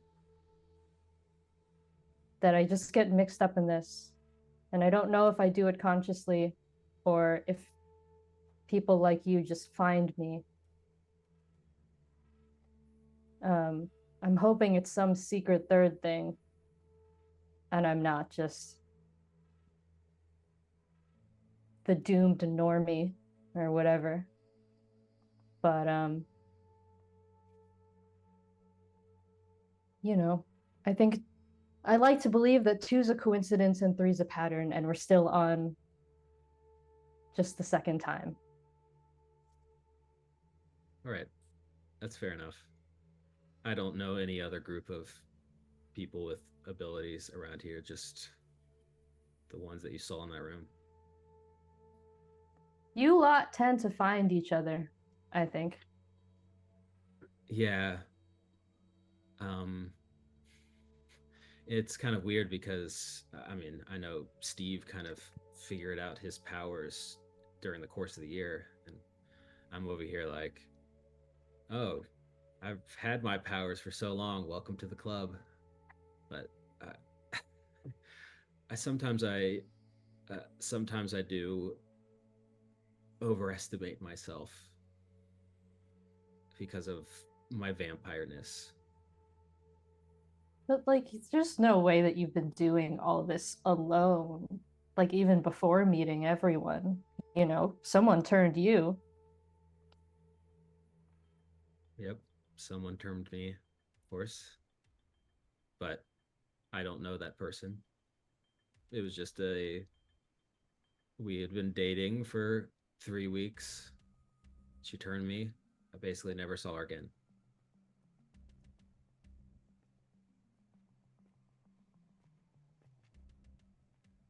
I'm sorry.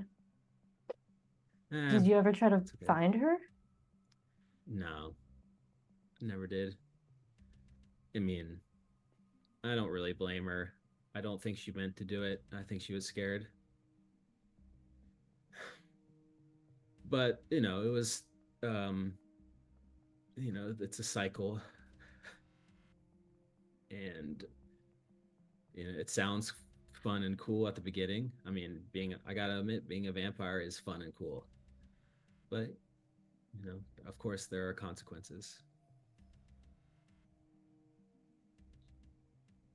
Well, if you ever do want to try and find her, I'm sure everyone would be down to help, but that sounds like something you've moved on from, or something that you probably don't want to revisit.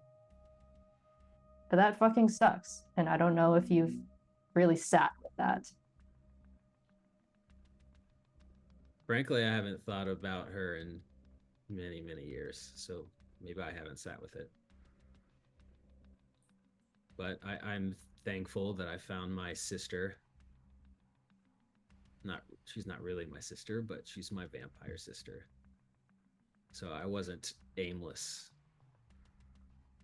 Because if I was aimless, especially in the first few years, I shudder to think what I would have done.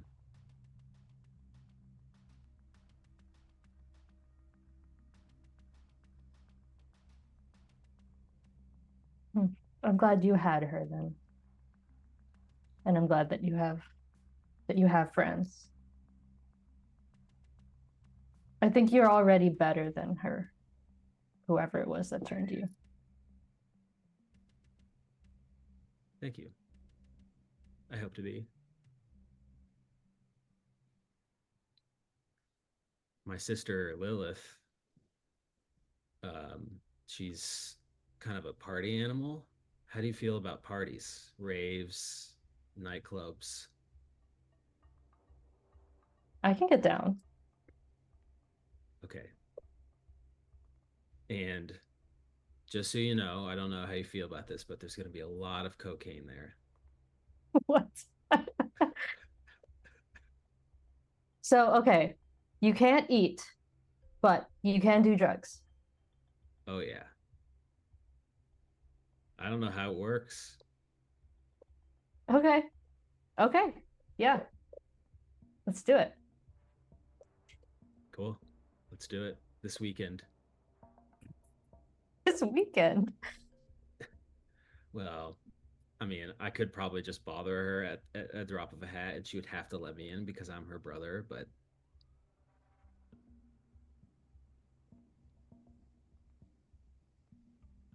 Cool. Yeah. Let's party. Not tonight. Fuck, it's already morning. yeah, it is already morning. Unlike you, I need sleep. Oh, So I'm gonna go home and I okay. will see you tomorrow. All right. I'll see you tomorrow. And by now you have made your way onto the train and into the sunset. And I think you would both make it back to your. Vernon, would you take Jess all the way to her apartment? Or yeah, right up to the doorstep. Cool. And then just stand outside and watch you. Fucking yeah, and then just stand outside and watch and watch. No, I wouldn't do that. You make your way back to your apartment? Yep. Vernon? Okay. Your shed. Pool house.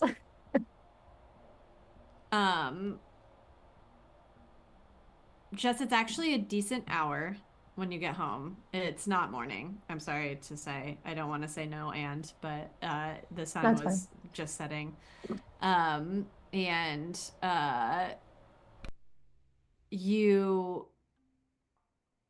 you know, not timidly in any way. You're not trying to hide. There's no, you just come home. You walk upstairs. And I thought I had put her picture here. Hang on. I have an Aunt Yuki portrait. Show me my aunt. Show me my aunt. Please hold. This is when I wish we had like a like a Elevator music. Oh, here we go. Beautiful. Here she is. So you walk in the door, the wash of this day absolutely swims over you. You feel a flood of exhaustion as soon as you get into the main apartment door. And you make your way trudging up the stairs, thinking about these new friends, thinking about all of the things that you've said about yourself, how you attract these types of people, how you like,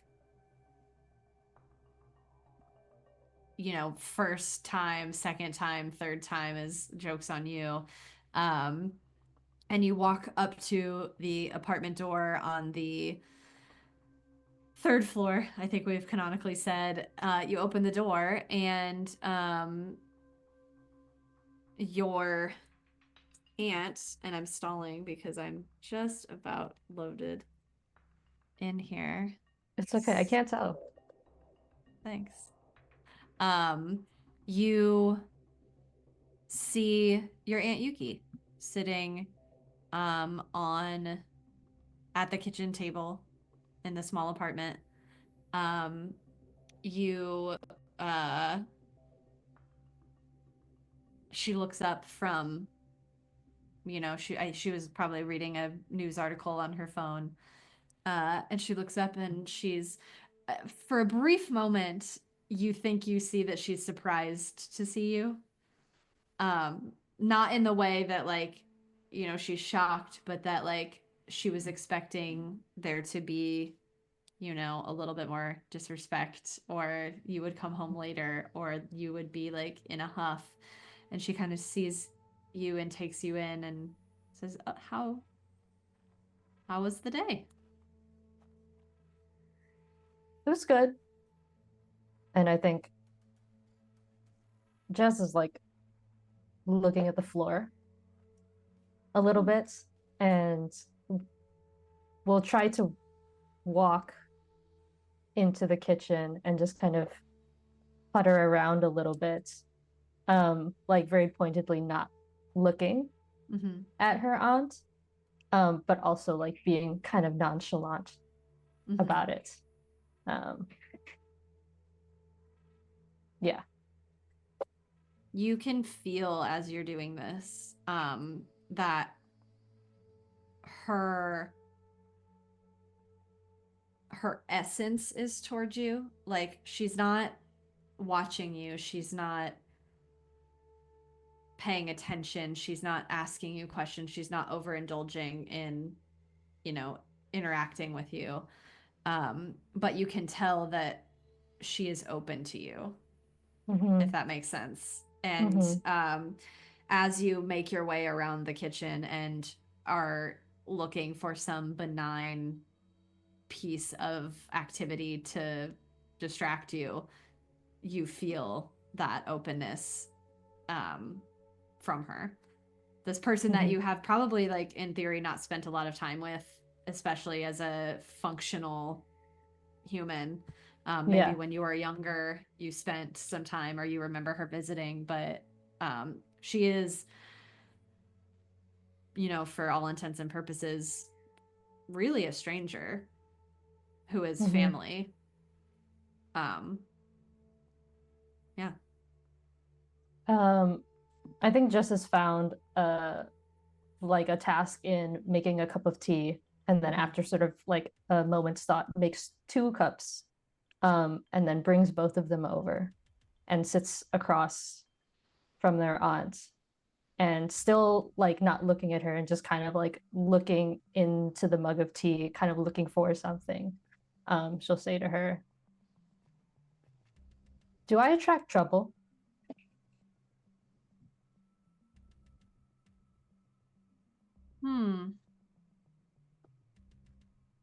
Well, and I mean this in the nicest possible way. You are here and not in Chicago.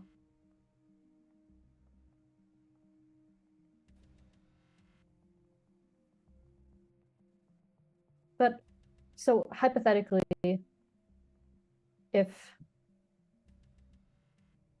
I had met some people here that would have gotten me in trouble in Chicago, would it be my fault?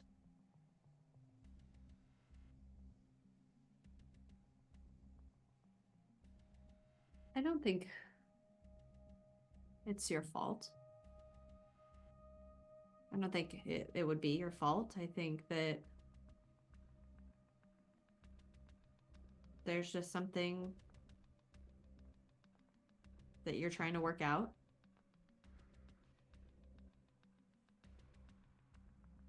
And you just haven't found the best way to do it yet. And she sips her tea.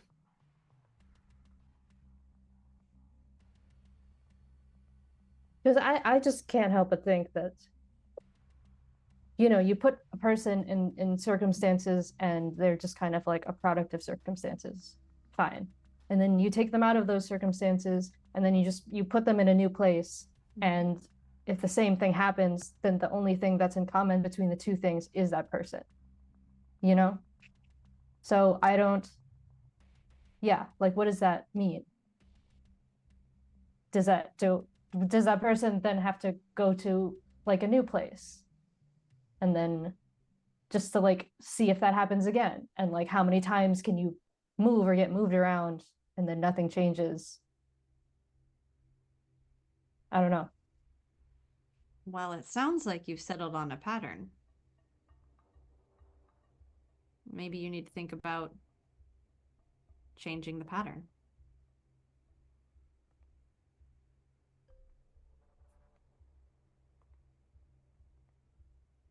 I don't know what that means though. Like, when you come to a decision, when you come to something enticing or intriguing that feels familiar, that feels good, ask yourself the question, have I seen this before?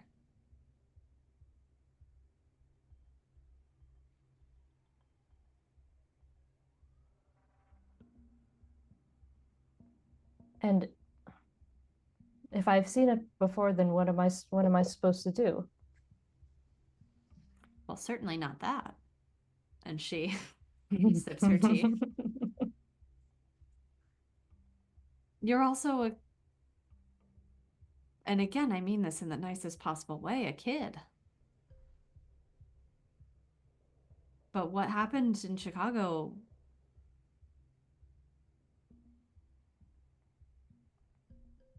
those weren't kids. They were kids, but they were not making kid decisions. And you deserve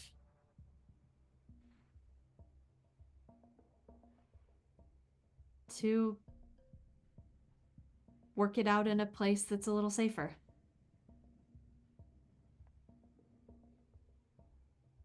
It's kind of different though when you're in it, and like not to call you old or anything, but it's different being a kid now. You know what I mean? Oh.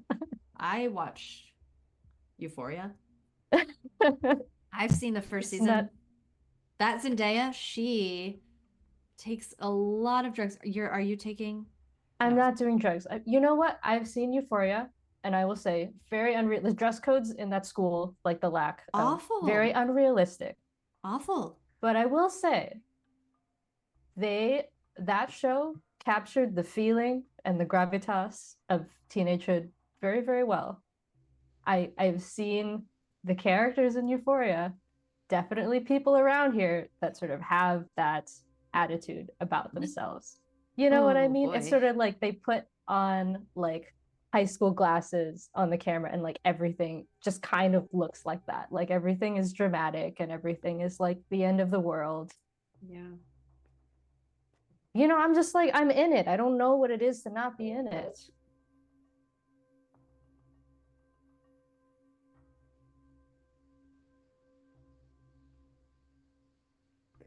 Well,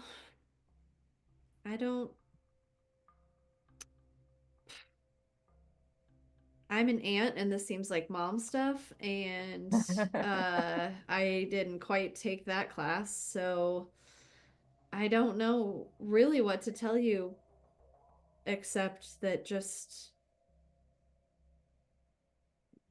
you know who you are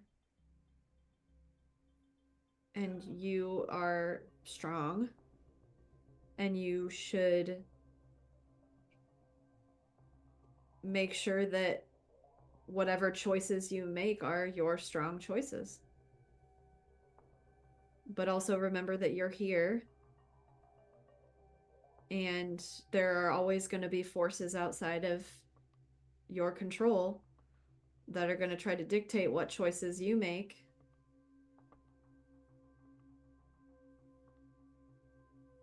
And you're going to have to act against them. If that's what you really, truly want to do. Okay. That's not that bad advice. You know, I maybe I Nice. don't need a mom right now. Maybe I need an aunt. I won't tell your mom that you said that. Please don't tell my mom. I would never. About I would any never. this entire conversation. Nope. I know she checks in on us. And I know. don't tell her anything. I didn't even tell her about the phone. Oh, she doesn't know. You're gonna Not get in yet. so Not much yet. trouble. No, we'll tell her soon. We'll tell her soon. She wanted a little more time, but because when she knows, she's not gonna like leave me alone. She's gonna be like calling me and texting me, and I just, you know. Oh yeah. She can be so much, you know. A lot, yes. Yeah. And she kind of puts her hand on your shoulder, Jess, and gives it a little squeeze and says, I'd rather you make friends and get into a little trouble than fester here alone. Thanks. But not too much trouble. I have a weak constitution. Minimum trouble. Promise. Cool. And the camera pans out on you two having this lovely, lovely moment. I would imagine like a hard cut to the car that's driving back to the city. A little bit of a time jump, but as all of this is happening kind of in a parallel timeline. Alaska drives y'all out of the city center and back towards Angelwood. Sun is setting, golden glow, blah, blah, blah. It's beautiful. What's going on? I would ask to be taken home.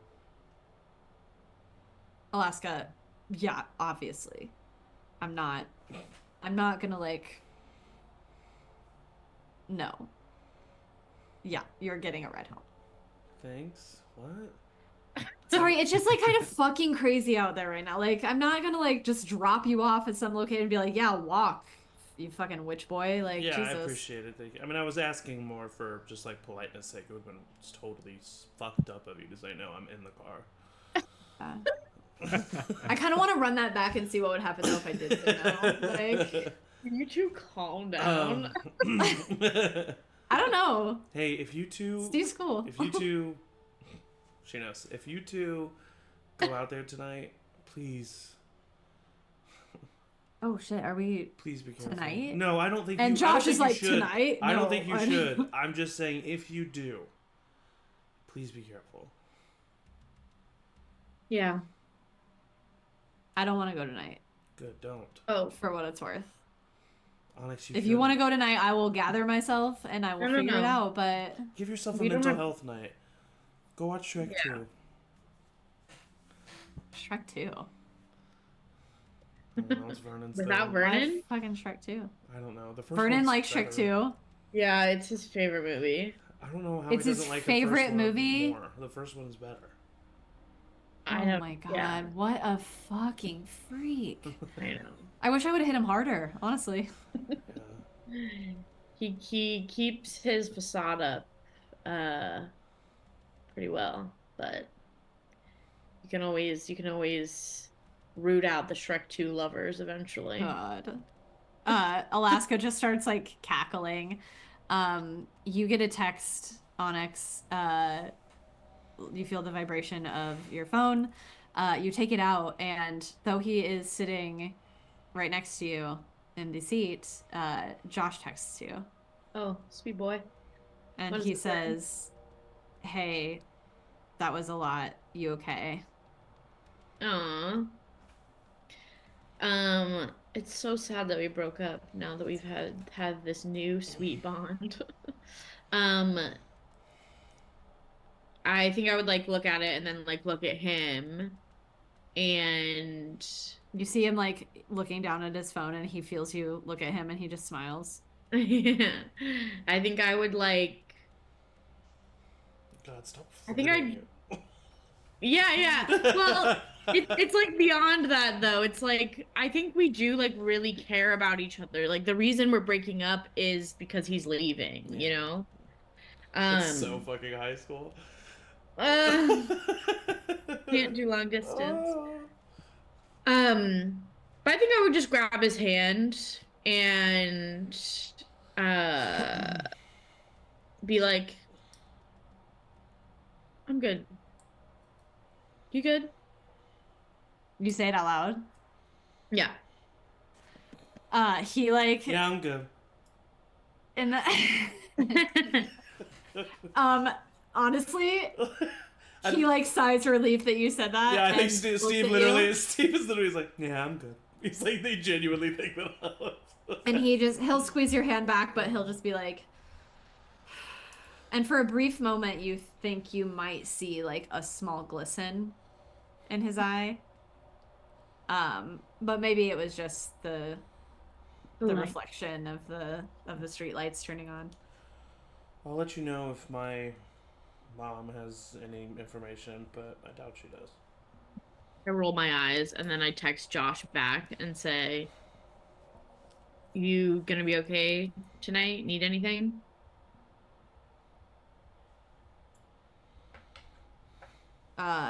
He texts back and says, do you want to come hang out for a bit? Oh. Um, And then like immediately follows it up with, before I leave.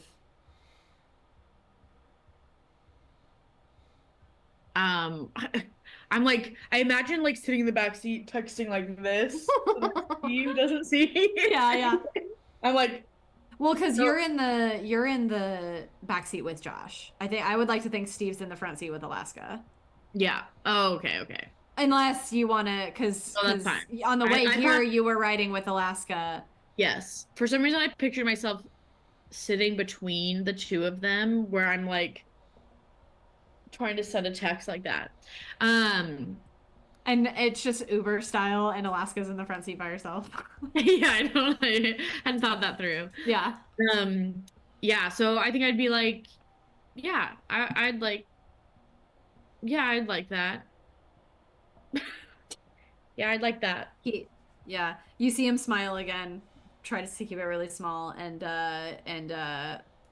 like hearts the message. Again, kind of like roll my eyes that we're doing this, but I'm like happy that I think especially after how Dustin and Steve's relationship went down, no Yeah. offense. I'm a little relieved that Josh is like truly, I thought Josh was gonna be like pissed beyond belief. Toxic male. Yeah. Like But sports mail. every step along the way, he's just been such a sweet boy. So I think I'm really like there's something really sad about what's happening, but it also is like really meaningful that there's like a lot of love there. Mm-hmm. You drive into Angelwood proper.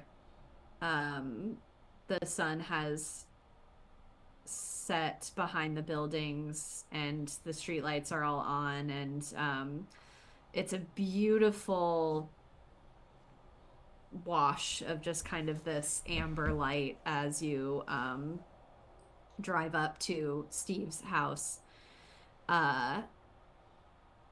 Alaska pulls up, puts the car in park, and takes kind of a deep breath and is like, well, fuck. Yeah, fuck.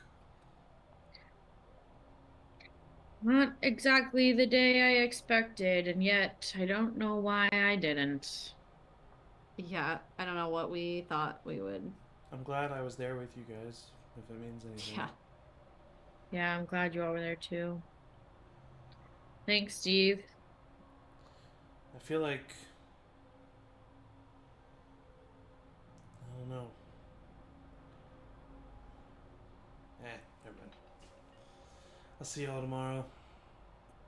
Oh God. I have to go to Okay. school. Yeah, we're still teenagers. And truancy is a thing. I just heard that my absences are being reported. Yeah. I just heard there's consequences for my I actions. just heard. The school keeps track of this? God, growing up as a puppy made life pretty simple for you. What'd you say? Whoa. Josh laughs so hard. Josh goes like, oh. Oh wait, what did you say? What did you say? I said growing up as a puppy made life pretty simple for you. I go.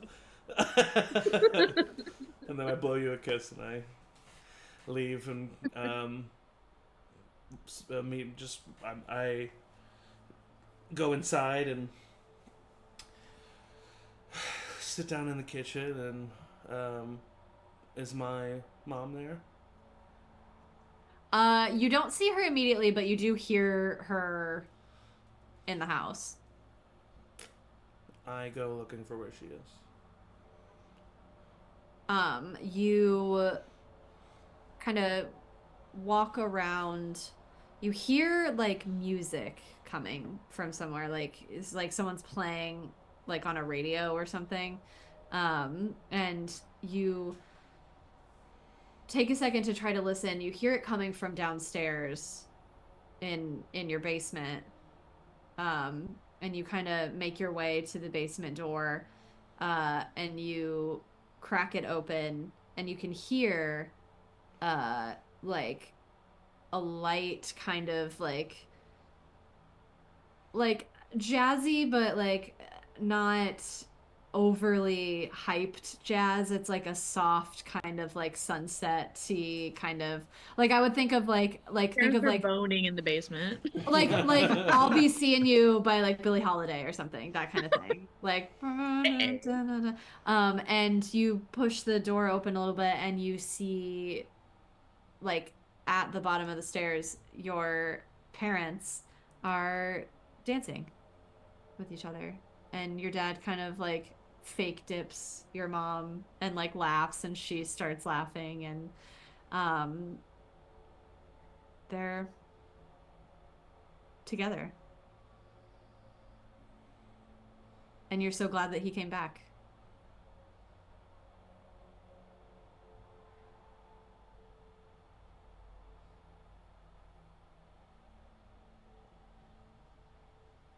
Hmm.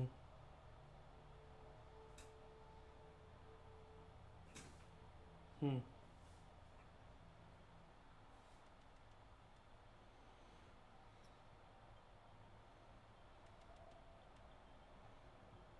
I go downstairs.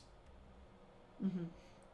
And when they see me, I start like slow dancing. Oh. And your mom like starts chuckling.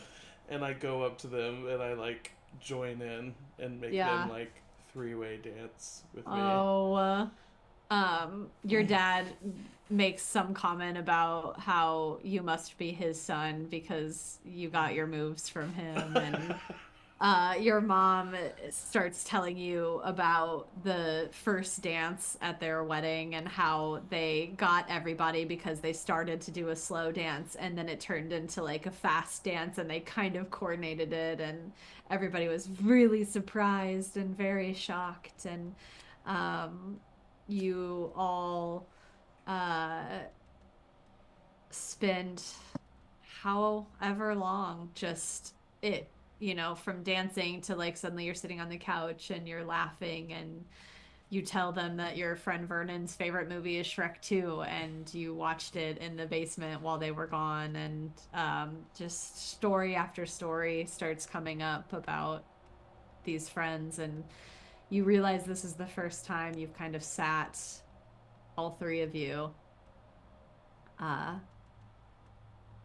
for what feels like a really long time. You can't really remember the last time that you... I think that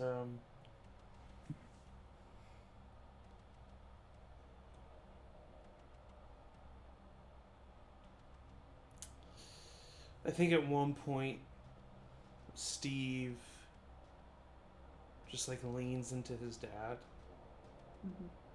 and inhales and takes in his scent and just feels like a little kid in his arms, and I think he starts crying, and I think he doesn't necessarily understand why he starts crying, but I think just tears start coming down from his eyes, and I think he gets a little confused and starts kind of wiping them away. Stevie, what's wrong?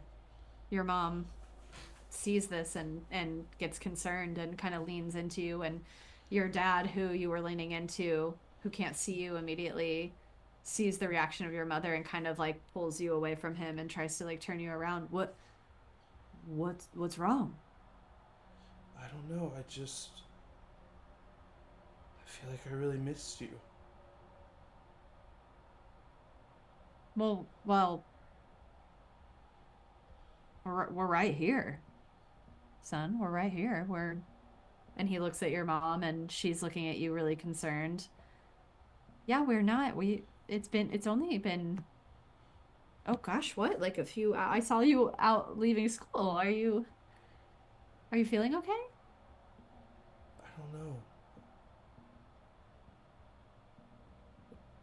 Dad, where did you go last year?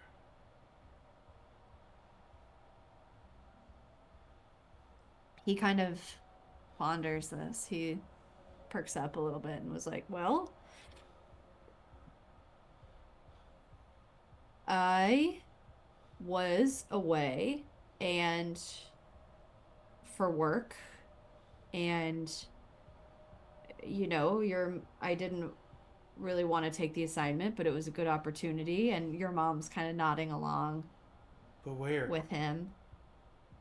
Where did you go? Well, Steve, we've talked about this for you. Are you? Where? Well, Where? Well, don't shout, Steve. Where did you go? Just tell me the name of the place. He went to Seattle, honey. He was just in Seattle. He was always going to come back. Right. Sorry. Right. Now, do you need some dinner? Are you hungry? You seem stressed. You seem like you need... All right, let's all get up. Do and you she know starts Mother? gesturing. Excuse me? Do you know Mother? Do I know Mother? Like, whose mother? Or your... Have What you are ever you been saying? out in the woods? Steve, you're starting to scare me. Just it's yes or no answer. Have I ever been out in the woods ever? Yes. Recently. In my life? Recently? No. After everything that's been happening? Why? Stevie, did you go out into the woods again? Something's wrong. Something feels wrong. Maybe we should get you to bed. No. Dad, have you been out in the woods? He like looks at you. No. No, why would I go out into the woods? Don't lie to me. I'm Scout's honor, son. Why would I don't... Do either of you know who Mother is? Just Steve, I don't know what you're talking about. oh, my head hurts. Okay, well, let's get you to bed, honey. No, Okay. Okay, let's all just take a deep breath. I'm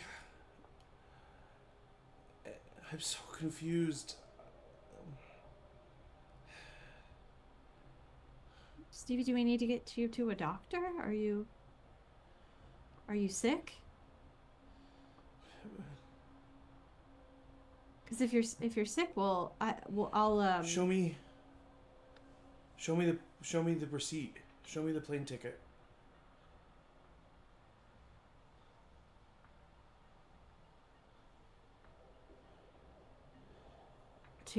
to Seattle? Yeah. I don't know if we still have it. It was You would have it in an email. It's 2024. years ago. Look it up. You would have it in your app. Dad travels enough. I just prove to me. Okay. Just prove to me that you were in Seattle, and I'll stop. And your dad, like, gets out his phone, slightly panicked, and it takes him a bit. It's not, something that he saved. So he goes, like, through his trash, and he shows you what looks like a, Expedia hotel receipt for the date that you remember him leaving. When I see that date, does anything jar in me?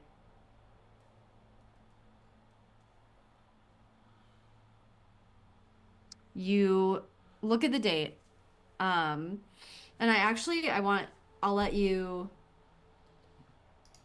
stare at it long enough that go ahead and roll with dark to gaze into the abyss. Oh, I've never wanted something to work more in my life.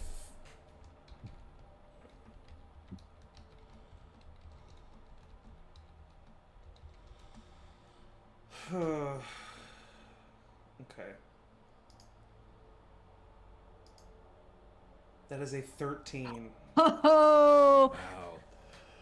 Wow. You look at the date. Literally as high as one below the highest number I could roll. You look at the date, and you find yourself mesmerized by it. It's as if something inside of you releases. You don't know if it's a product of what you have imagined the scenario to be, or like, when you are absent from someone that you love and you try to picture what they're doing at that moment that you think of them, or like what does their day look like. I often think that about Brad Pitt. Yeah. I'm like being when serious. you're thinking about Brad Pitt I'm and being what serious he's though, doing. when I'm like, he's another person in the world doing something. Yeah. Right And you love him so much. But it's that same thing. You've pictured this. You've tried to picture this. You remember picturing this. And your dad got on a plane. And there's a part of you that can remember the experience of, like, feeling sad that he was leaving. And for a while you didn't know how you were going to make it through the time that he was gone. And you think you remember, talking to him on the phone, maybe. You remember telling him about Onyx. You remember telling him about your first day of school. Like, did you do that? Or did you think about doing that? And you have these flashes and these moments and these memories, and are they memories or are they contrived? And then in the deepest wells of you hear a voice that says, "Can't it just be nice?"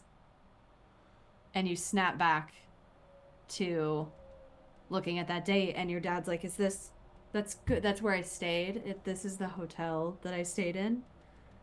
Okay. Is that? Yeah. And your mom kind of comes over and rubs your shoulders.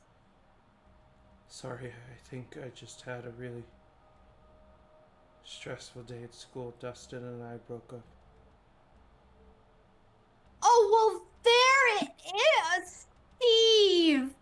Yeah. Oh my goodness, you had me so worried. He had me so worried. Yeah. Oh, and she, like, comes over and she, like, grips you Oh, baby, I'm so sorry. Oh, gosh. Thanks. Do you want, should we order I some just want Chinese to go to tonight? bed.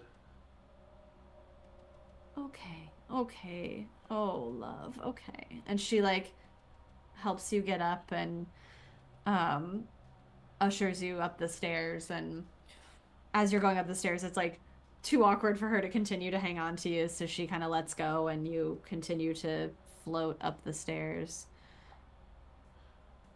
Uh, I'm sorry that I was so weird. No, a breakup. So we'll talk in the morning if you want, but just get some rest. And You probably I'm don't gonna be remember, making do dinner, you? so You probably don't remember talking to her. You mean it when you say that you don't know what I'm talking about.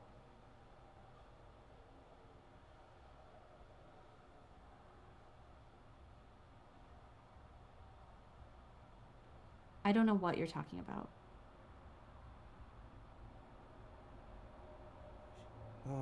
Get some sleep, baby. That a breakup it's your first breakup too. It's big. Mom, don't lie to me. Please. I've told you the truth about everything about me. I've told you what I can do. I've told you what I found. I know that you're just trying to protect me, but if you remember, please. Mom, I feel so crazy. It's hurting me. It's like I have two different brains trying to fight for the same brain, and I think I'm gonna lose it. It's so hard to keep it together. Please.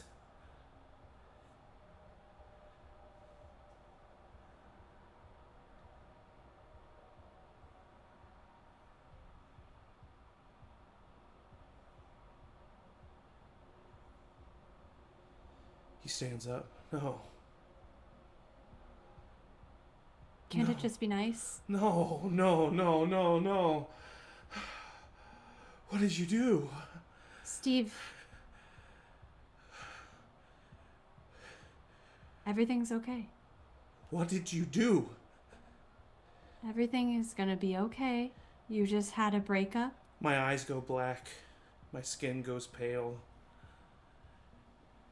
And I stare at her as I start to chant in tongues. And I attempt to hex my mother. Oh god, I'm emotional. Okay, here we go. I have a string on my mom, so I can do a +1 if I need it. Rolling with dark.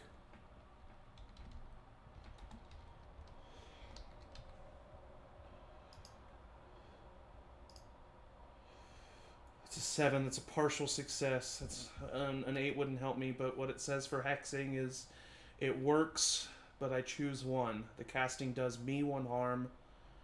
The hex has weird side effects, or I trigger my darkest self. The hex that I am choosing is Ring of Lies. To remind you and the viewers, whenever the person attempts to lie, they hear a piercing ringing noise. Big lies will often make their knees buckle and disorient them. Severe lies can cause harm or even brain damage. I think in this moment, with him facing what he's facing, if you would agree, Angie, I think his darkest self is triggered. And my darkest self says the time for subtlety and patience is over. You're too powerful to put up with garbage any longer. You hex anyone who slights you. All of your hexes have unexpected side effects and are more effective than you are comfortable with. They are more effective than you are comfortable with.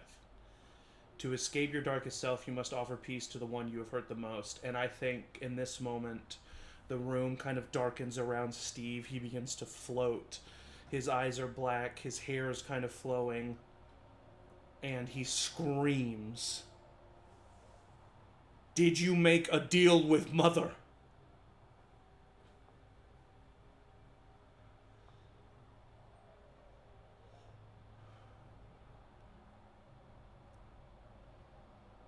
So, just so I know, you're casting the Lie Hex. Yes.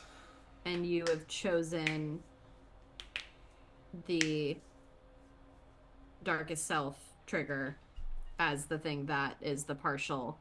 Yes, which causes the hex to have unexpected side effects and be more effective than I'm comfortable with. So I'll let you decide what that looks like. But it does work. It works, but it's kind of like a monkey's paw situation.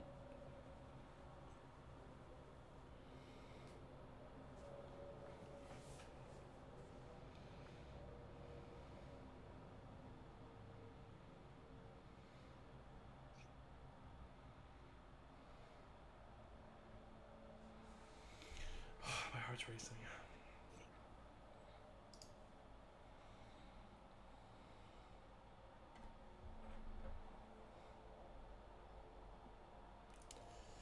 What are you doing? Oh my god, I don't know. She's taking her time. Grab the prop. Oh, she's rolling something!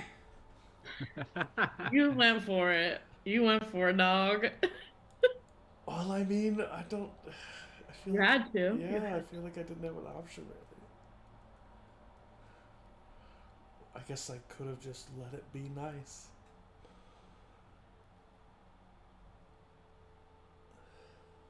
No, Angie, what are you going to do to me? Am I about to kill my mom? So the hex works. She can't lie to you. Your question was, did you make a deal with Mother? She gives you a single nod. And takes the black shadows that you have cast around you, pulls them into her own hands, and disperses them.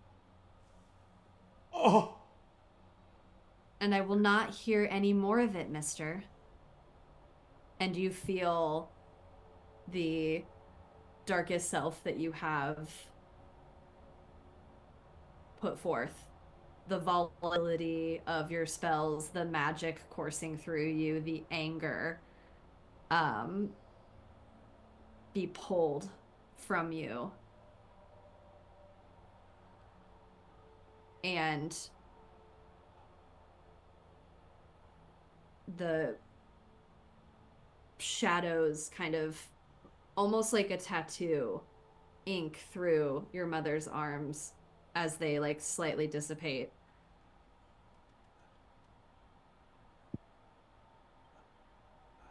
Now I think you need to go to bed. We'll talk about this in the morning.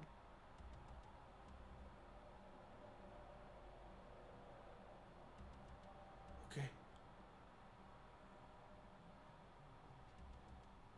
Do you walk upstairs? Yes. Can I... When I get upstairs, I'm just like, I think I'm in pure shock at this moment. When I get upstairs... She just extinguished you. Yeah. What does that mean? What do you mean? Like you were on fire. Yes, yeah. And she extinguished you.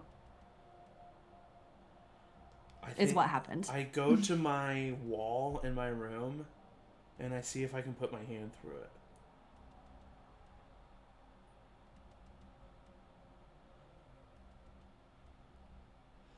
No? Fuck.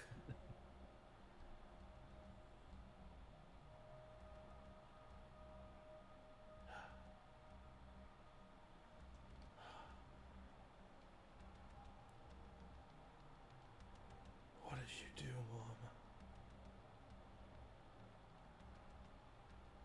Mom?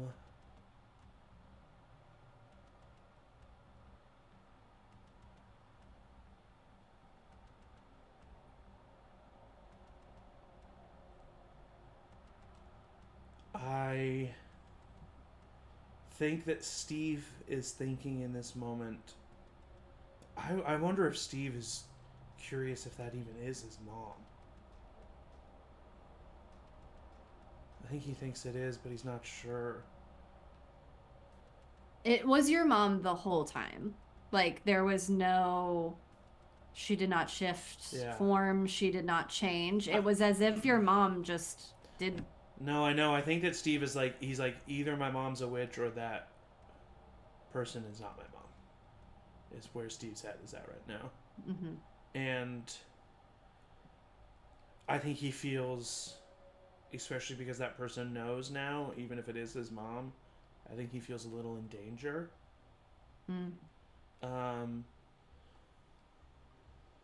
But he does hope in some weird way that it is his mom, because he feels like with it being his mom, that's the only way he can regain the upper hand in this situation. To use it. Yeah. And so he gets out his journal and he rips out a page and he starts to write a note. And on the note, it says,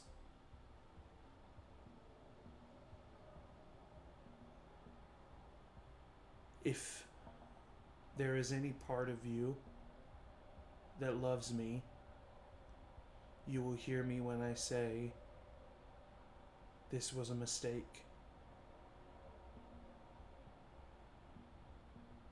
Dad shouldn't be here. This isn't good.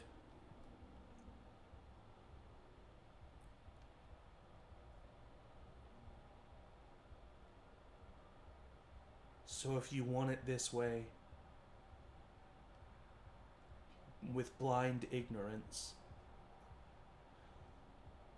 then it'll be without me. And I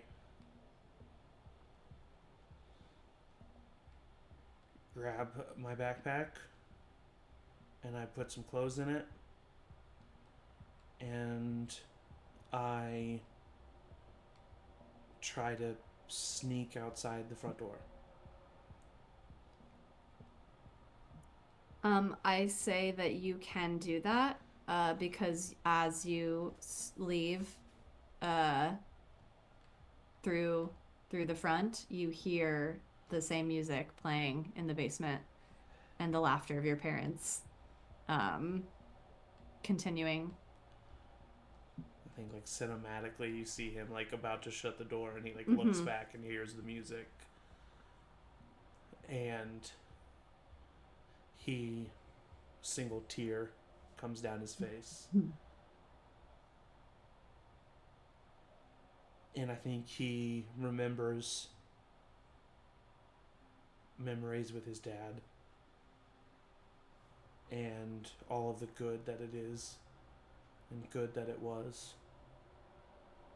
And then in between each really good memory of his dad is a flash of his mom absorbing the shadow.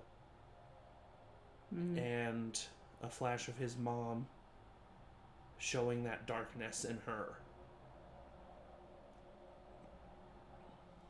And I think in Steve's mind, he has two options.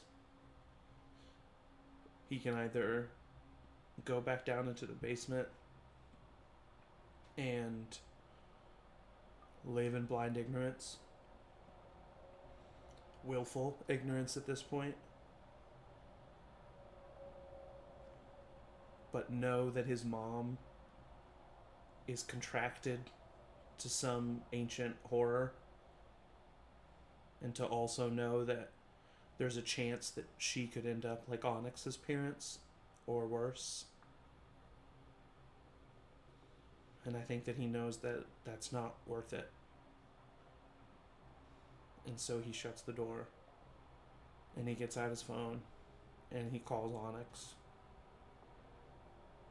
crying, sobbing, probably can barely understand what he's saying on the other end of the phone, but he just begs for you in Alaska to come pick him up.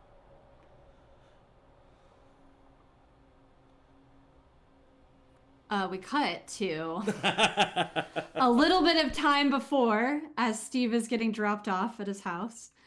And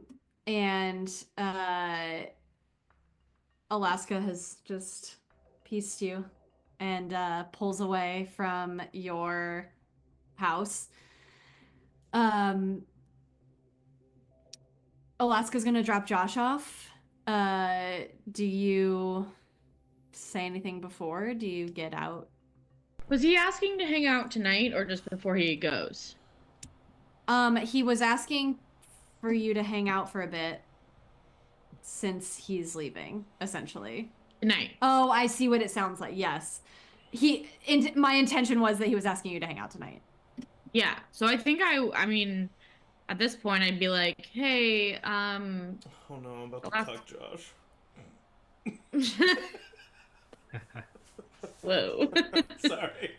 It's not gonna look good. Spoilers. Rumors are swirling. Sorry, I apologize. Yeah, so I would be like, Alaska, I'm gonna hang at Josh's for a bit and I'll be home later tonight if that's okay, and we can make plans to go talk to our parents. You see her eyes like flash in the rearview mirror. And she says, okay. Sure, yeah. And I'd actually be so pissed.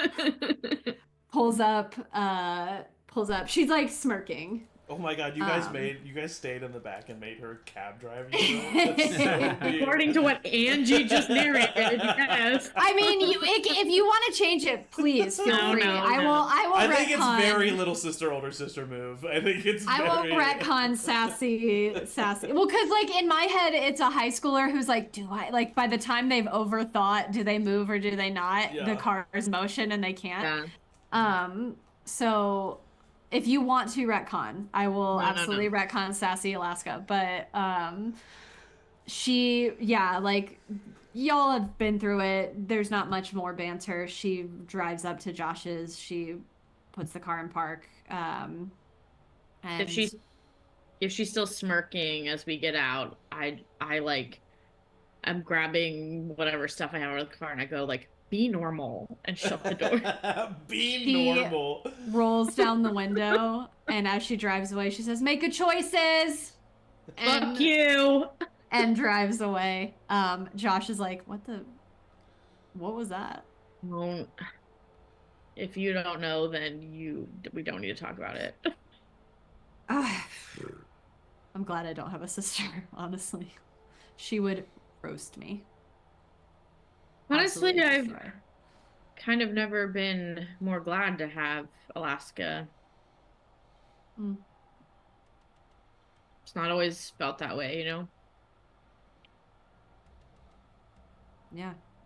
I guess, yeah, she really has stepped up. Yeah. It'd be shitty if she was like, I don't know, if I was like having to work against her to figure any of this shit out.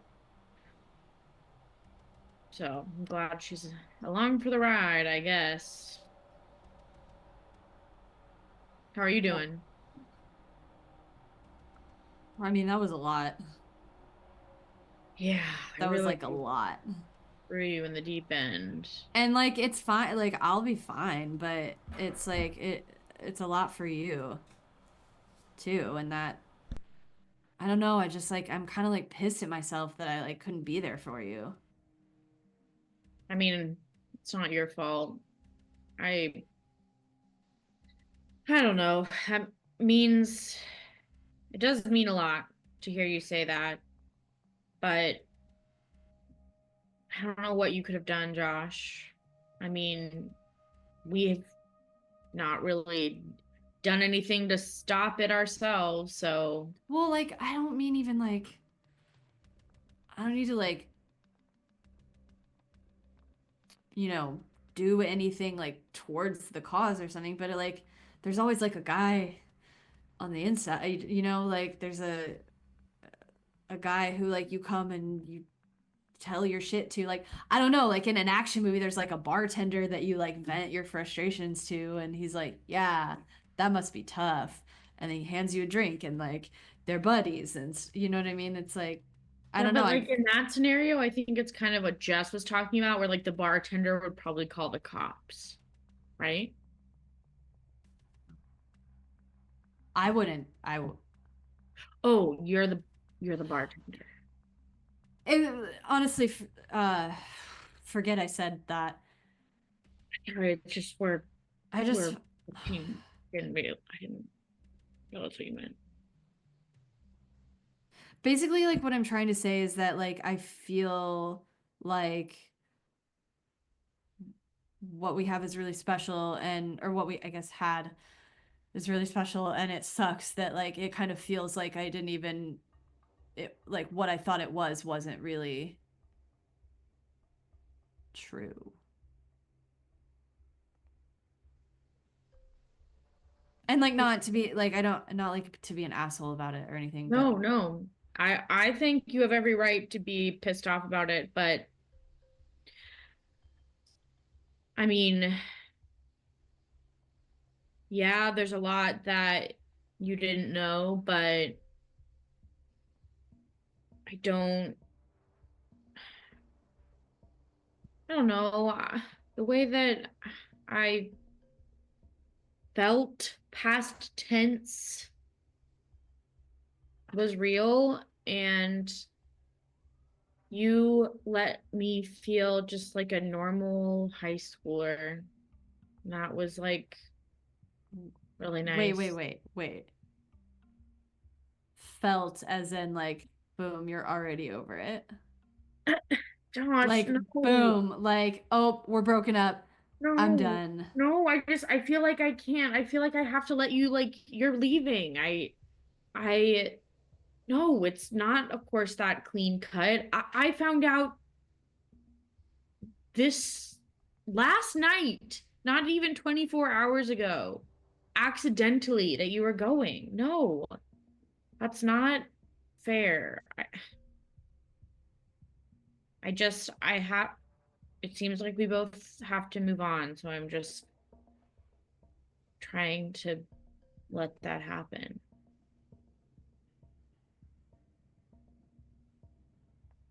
Is there a world where it doesn't? Where we maybe try it? And if not, that's totally cool. Like I really haven't even put a lot of thought into it, but it's really stressing me out, and this is like the hardest thing that I've ever had to do, and I really really love you. And I know this is like the worst time to say it, and you don't have to say it back. You don't, and like, it could just be yours to have to know that that's how I feel, but just maybe, if you wanted to try it, we could. And if not, then that's totally fine. And you can think about it too. You can think about it too. I don't need an answer right now. Fuck, this is hard. I like go up and put my like hands on his shoulders. He like, Josh, it's okay. Like, I feel like all of today has been a shock to your system. I mean, like, I find out you're leaving, we broke up, you learned all this information about me, and then you learned all this information on everyone else, and you saw Mother, which is something that I didn't even experience until like months after trying to figure all this shit out. And it's a lot, and it makes sense that you're kind of going 100 miles per hour in there, and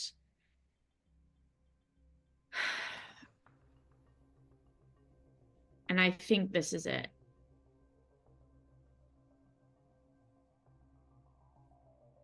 And I'm really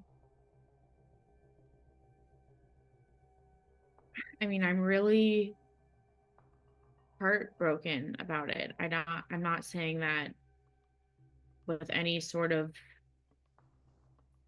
lightness or happiness at having to do it, but you're going to be gone full time. You're not going to be back until the summer. I want to see you then. I hope you don't hate me. I just No. I don't hate you. I think we both know. I hope we both know that that's like I just think that's the way it has to go. I get it. I'm really sorry, Josh.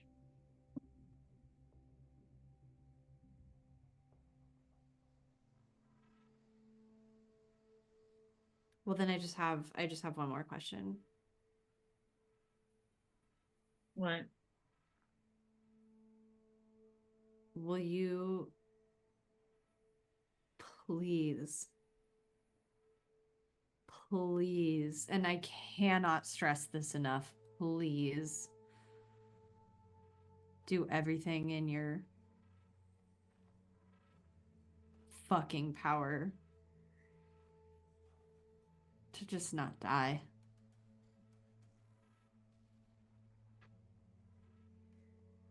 I can absolutely promise you that.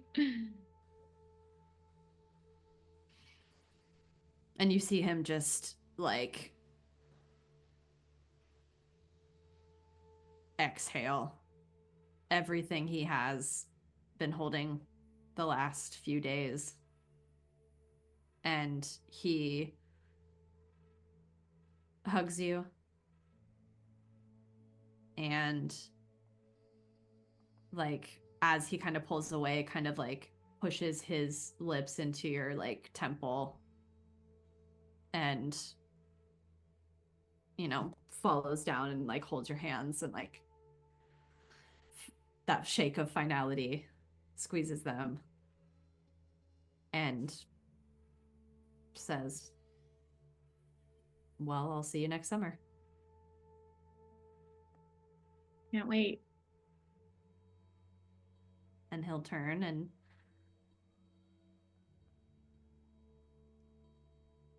go into his house, and As he's going inside, I'll be like, kick some ass down there. he'll fucking Breakfast Club style, just like pump his fist. And you feel your phone vibrate.